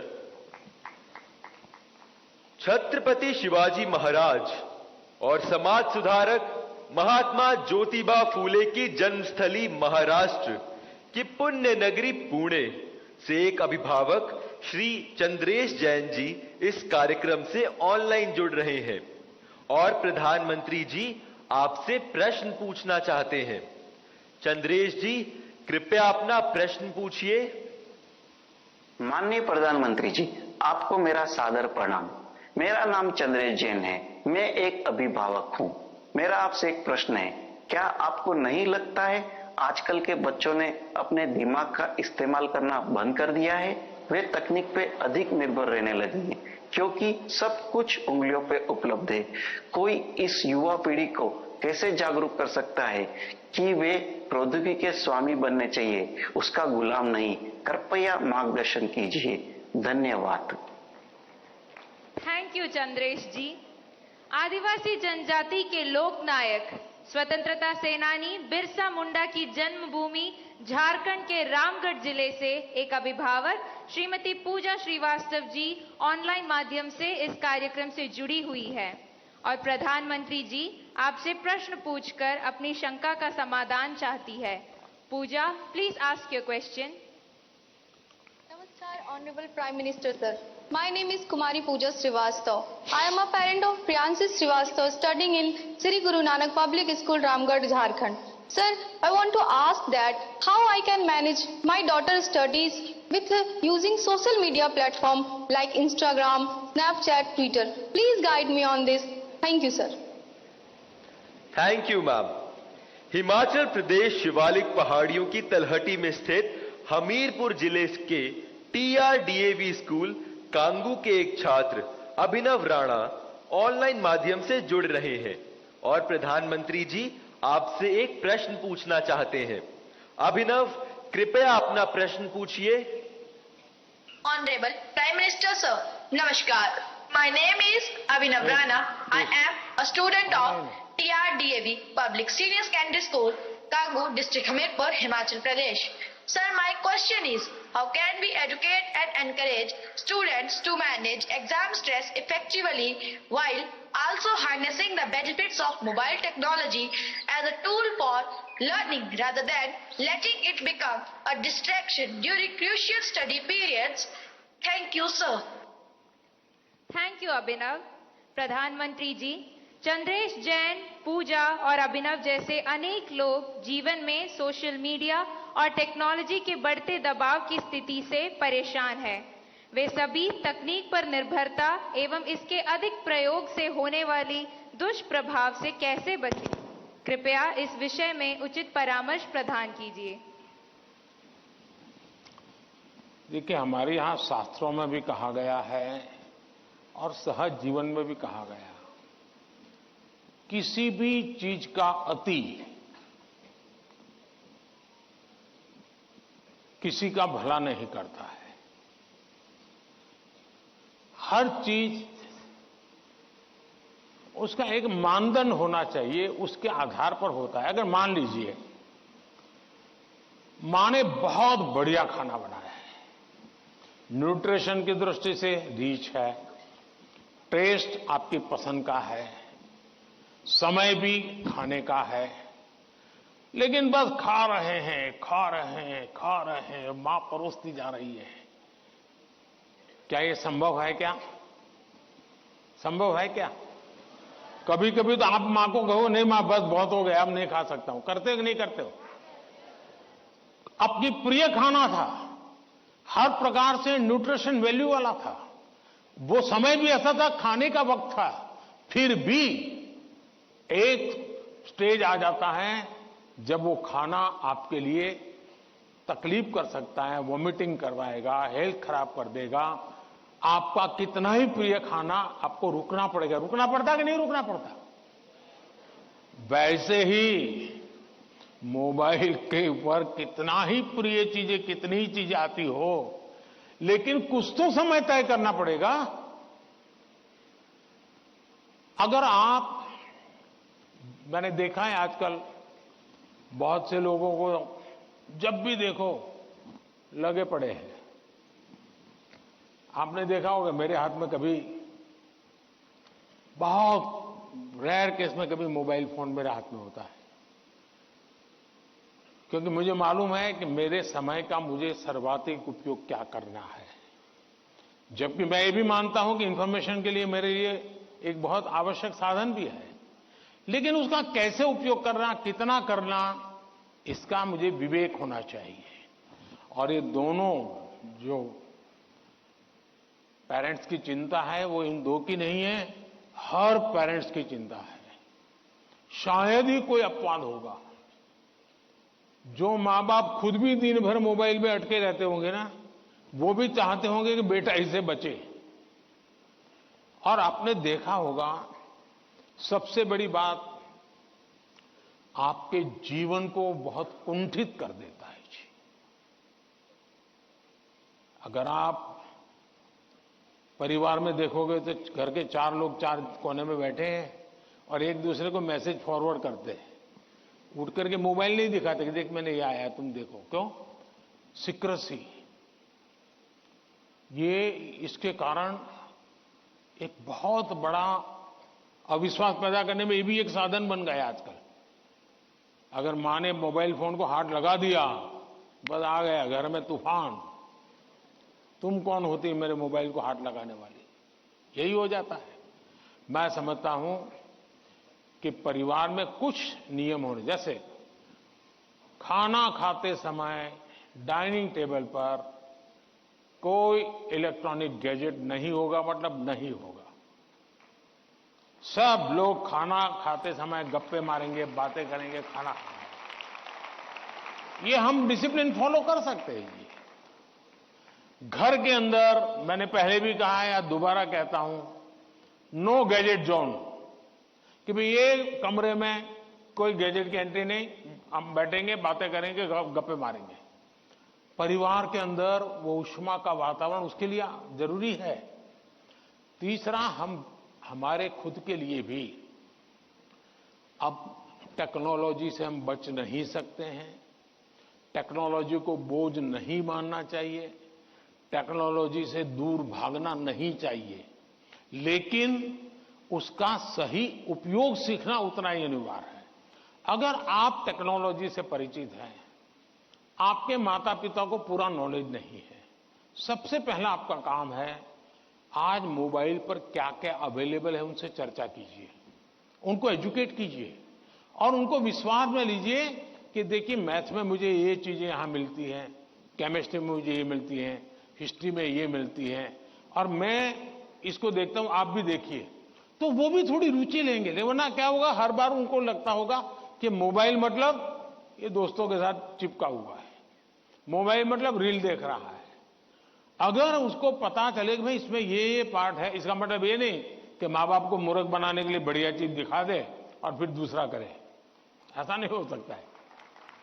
हमने पूरे परिवार में पता होना चाहिए क्या चल रहा है। हमारे मोबाइल फोन का लॉक करने का जो नंबर होता है वो परिवार के सबको अगर पता हो तो क्या नुकसान होगा। परिवार के हर सदस्य को हर एक मोबाइल का अगर इतनी ट्रांसपेरेंसी आ जाए, आप काफी बुराइयों से बच जाएंगे, काफी बुराइयों से बच जाएंगे। कि भाई हर किसी को हर एक भले मोबाइल अलग होगा लेकिन उसका जो कोड वर्ड है उसको मालूम है, तो ये भला हो जाएगा। दूसरा, आप भी अपना स्क्रीन टाइम को मॉनिटर करने वाले जो एप्स होते हैं उसको डाउनलोड करके रखिए।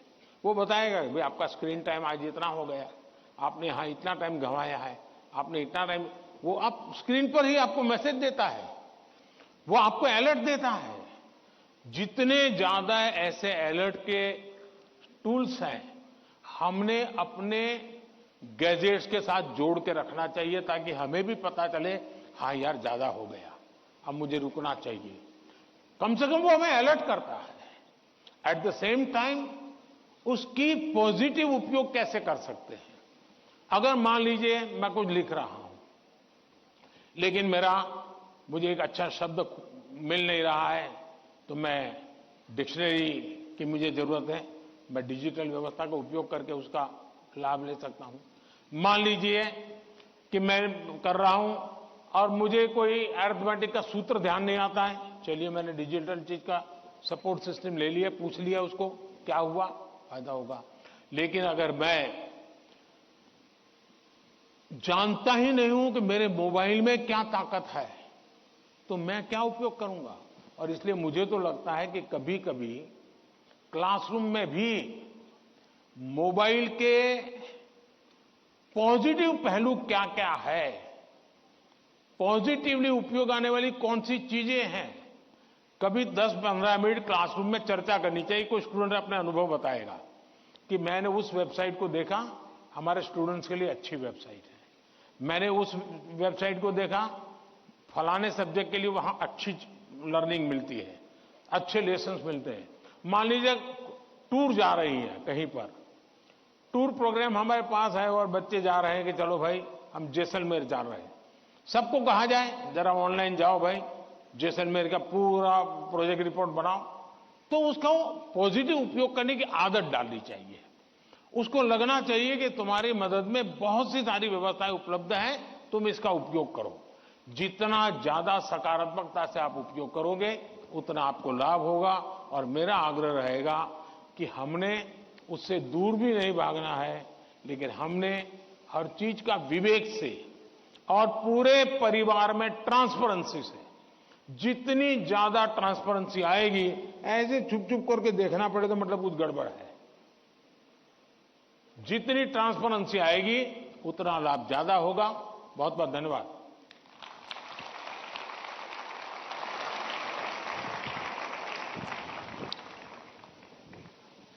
पीएम सर, सफलता के लिए जीवन में संतुलन बहुत महत्वपूर्ण है।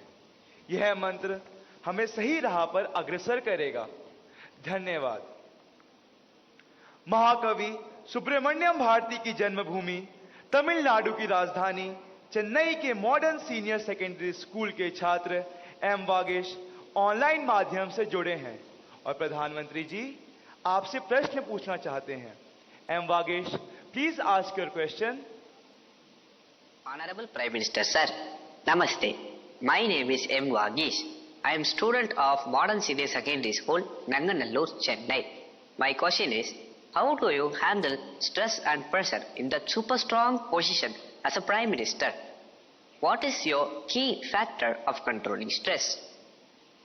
Thank you. आप भी बनना चाहते हैं क्या? तैयारी कर रहे हो क्या? धन्यवाद एम वागेश। आज की इस परिचर्चा का अंतिम प्रश्न देवभूमि उत्तराखंड जो अपनी प्राकृतिक सुषमा के लिए प्रसिद्ध है, उधम सिंह नगर स्थित डायनेस्टी मॉडर्न गुरुकुल एकेडमी की छात्रा स्नेहा त्यागी ऑनलाइन माध्यम से जुड़ी हैं और प्रधानमंत्री जी से प्रश्न पूछना चाहती हैं। स्नेहा, कृपया अपना प्रश्न पूछिए। दिव्य है, अतुल्य है, अदम्य साहस का परिचय है आप। युगों युगों के निर्माता, अद्भुत भारत का भविष्य है आप। देवभूमि उत्तराखंड से आदरणीय प्रधानमंत्री मोदी जी को मेरा चरण स्पर्श प्रणाम। मेरा नाम स्नेहा त्यागी है। मैं डायनेस्टी मॉडर्न गुरुकुल अकादमी सिंकी फार्म खटीमा उधम सिंह नगर की कक्षा 7 की छात्रा हूँ। आदरणीय प्रधानमंत्री जी से मेरा प्रश्न है कि हम आपकी तरह सकारात्मक कैसे हो सकते हैं। धन्यवाद श्रीमान। थैंक्स स्नेहा। प्रधानमंत्री जी, आप अपने बिजी लाइफ में प्रेशर को कैसे हैंडल करते हैं और इतना प्रेशर होने पर भी हमेशा सकारात्मक कैसे रह पाते हैं? आप यह सब कैसे कर पाते हैं? कृपया अपनी सकारात्मक ऊर्जा का रहस्य हमसे साझा करें। प्रधानमंत्री जी।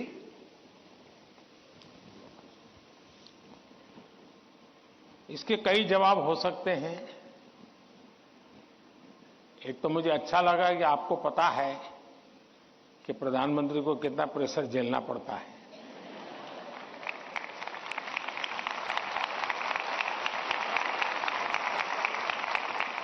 वरना आपको तो लगता होगा हवाई जहाज है, हेलीकॉप्टर है, उनको क्या है, यहां से यहां जाना है, यही करना है।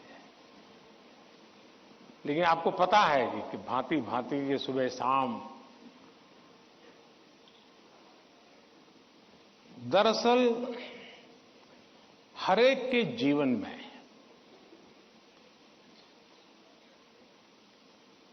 अपनी स्थिति से अतिरिक्त ऐसी बहुत सी चीजें होती हैं जिसको उसे मैनेज करना पड़ता है। जो उसने सोचा नहीं वैसी चीजें व्यक्तिगत जीवन में भी आ जाती है, परिवार जीवन में आ जाती है और फिर उसे भी संभालना पड़ता है।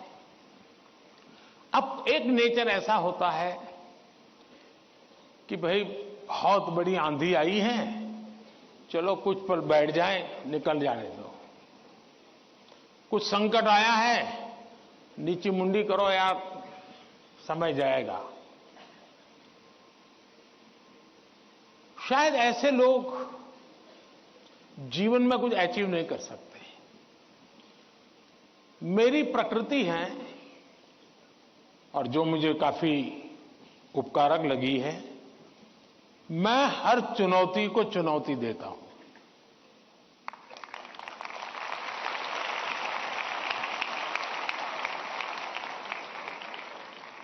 चुनौती जाएगी, स्थितियां सुधर जाएगी, इसकी प्रतीक्षा करते हुए मैं सोया नहीं रहता और उसके कारण मुझे नया नया सीखने को मिलता है।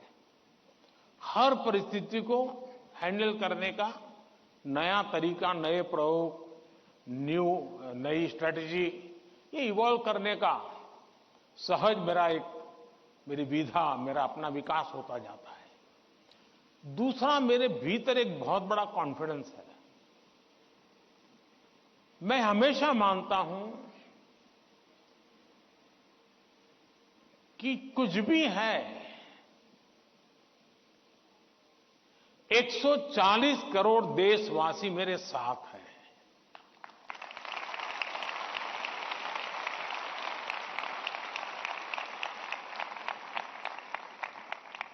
अगर 100 मिलियन चुनौतियां हैं तो बिलियंस ऑफ बिलियन समाधान भी है।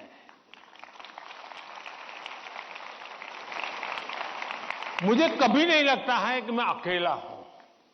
मुझे कभी नहीं लगता है कि मुझे करना है। मुझे हमेशा पता होता है मेरा देश सामर्थ्यवान है, मेरे देश के लोग सामर्थ्यवान है, मेरे देश के लोगों का मस्तिष्क सामर्थ्यवान है। हम हर चुनौती को पार कर जाएंगे।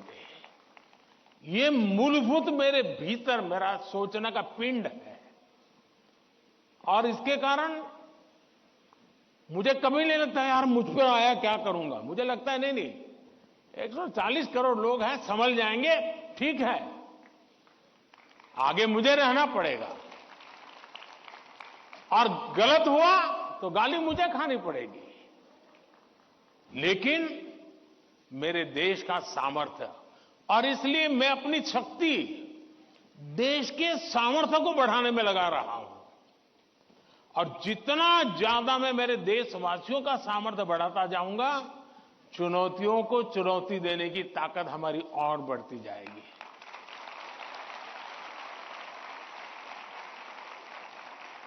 अब हिंदुस्तान की हर सरकार को गरीबी के संकट से जूझना पड़ा है। हमारे देश में संकट है ही है, लेकिन मैं डर करके बैठ नहीं गया। मैंने उसका रास्ता खोजा, और मैंने सोचा कि सरकार होती कौन है जो गरीबी हटाएगी। गरीबी तो तब हटेगी जब मेरा हर गरीब तय करेगा कि अब मुझे गरीबी को परास्त करना है। अब वो सपने ही देखेगा तो होगा कि नहीं होगा। तो मेरी जिम्मेवारी बनती है कि मैं उसके सपने को पूरा करने के लिए सामर्थ्यवान बनाऊं, उसको पक्का घर दे दूं, उसको टॉयलेट दे दूं, उसको शिक्षा की व्यवस्था दे दूं, उसको आयुष्मान योजना का लाभ दे दूं, उसके घर से नल पहुंचा दूं।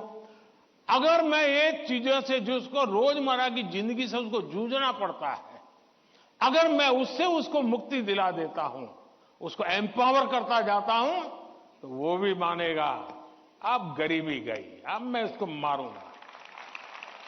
और आप देखिए, इस मेरे 10 साल के कार्यकाल में देश में 25 करोड़ लोग गरीबी से बाहर आए हैं। अब यही चीज और लोग भी तो जैसे बिताया, मैं भी बिता देता। और इसलिए मेरी कोशिश रहती है कि हम देश की शक्ति पर, देश के संसाधनों पर भरोसा करें। जब हम इन सारी चीजों को देखते हैं तो कभी हम अपने आप को अकेला महसूस नहीं करते। जी, मैं क्या करूं, मैं कैसे करूं, अरे मैं तो एक चाय बेचने वाला इंसान, क्या करूंगा, ऐसे नहीं सोच सकता हूं। जी, मुझे पूरा भरोसा होना चाहिए। और इसलिए पहली बात है कि आप जिनके लिए कर रहे हैं उन पर आपका अपार भरोसा।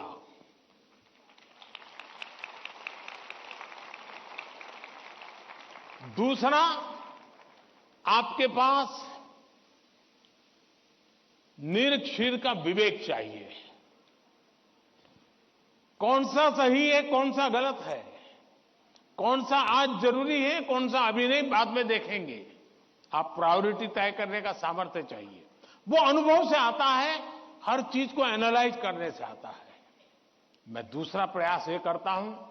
तीसरा, मैं गलती भी हो जाए तो ये मान के चलता हूं कि ये मेरे लिए लेसन है।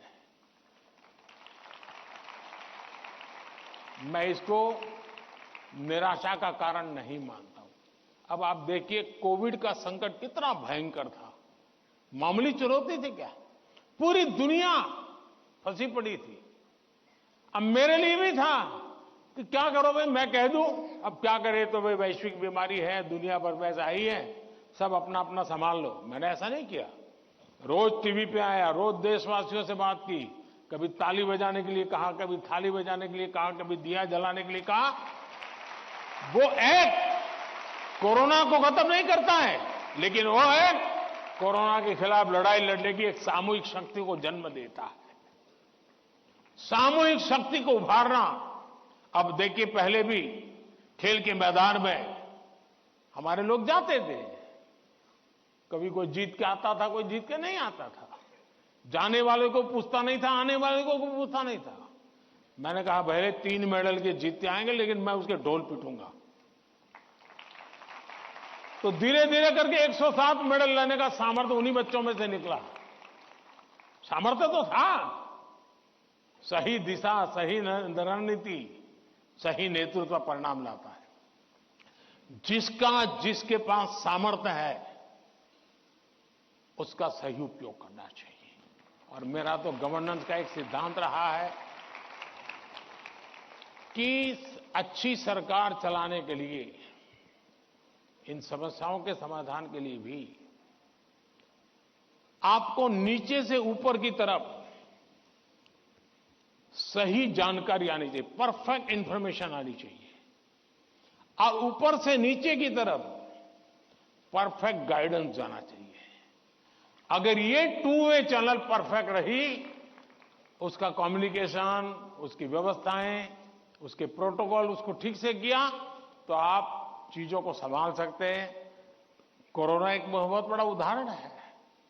और इसलिए मैं मानता हूं कि हम निराश होने का कोई कारण ही नहीं होता है जीवन में। और अगर एक बार मन में तय कर लिया कि निराश होना ही नहीं है, तो फिर सिवाय पॉजिटिविटी कुछ आता ही नहीं है। और मेरे यहां निराशा के सारे दरवाजे बंद है। कोई कोना भी, एक छोटी खिड़की भी मैंने खुली नहीं रखी है कि निराशा वहां से घुस जाए। और आपने कभी देखा होगा, मैं रोता बैठता नहीं हूं जी, पता नहीं क्या होगा, वो हमारे साथ आएगा कि नहीं आएगा, वो हमसे भिड़ जाएगा क्या। अरे होता रहता है जी, हम किस चीज के लिए हैं। और इसलिए मैं मानता हूं कि जीवन में आत्मविश्वास से भरे हुए और अपने लक्ष्य के विषय में। और दूसरी बात है, जब कोई निजी स्वार्थ नहीं होता है, खुद के लिए कुछ करना तय होता है, तो निर्णयों में कभी भी दुविधा पैदा नहीं होती है। और वो एक बहुत बड़ी अमानत मेरे पास है। मेरा क्या, मुझे क्या, इससे मेरा कोई लेना देना नहीं है। सिर्फ और सिर्फ देश के लिए करना और आपके लिए करना, ताकि आपके माता पिता को जिन मुसीबतों से गुजरना पड़ा, मैं नहीं चाहता हूं कि उन मुसीबतों से आपको गुजरना पड़े।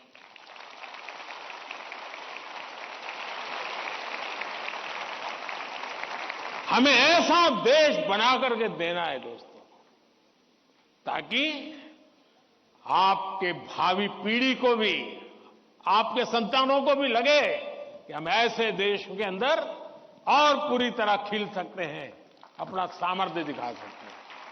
और ये हमारा सामूहिक संकल्प होना चाहिए, ये हमारा सामूहिक रिजॉल्व होना चाहिए, और परिणाम मिलता है। और इसलिए साथियों, जीवन में पॉजिटिव थिंकिंग की बहुत बड़ी ताकत होती है। बुरी सी बुरी चीज में भी पॉजिटिव देखा जा सकता है, उसको हमने देखना चाहिए। धन्यवाद जी।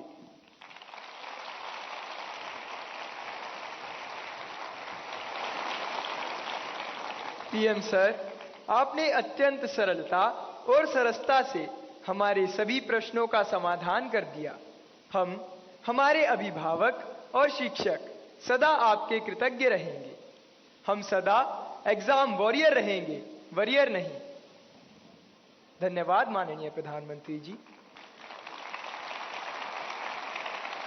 हो गए सारे सवाल? कुछ परिंदे उड़ रहे हैं आंधियों के सामने, कुछ परिंदे उड़ रहे हैं आंधियों के सामने, उनमें ताकत है सही और हौसला होगा जरूर। इस तरह नित बढ़ते रहे तो देखना तुम एक दिन, तय समंदर तक कम फासला होगा जरूर, तय समंदर तक कम फासला होगा जरूर। आप लोगों ने देखा होगा कि ये बच्चे भी जिस प्रकार से एंकरिंग कर रहे हैं, आप भी अपनी स्कूल कॉलेज में सब कर सकते हैं, तो उनसे जरूर सीखिएगा।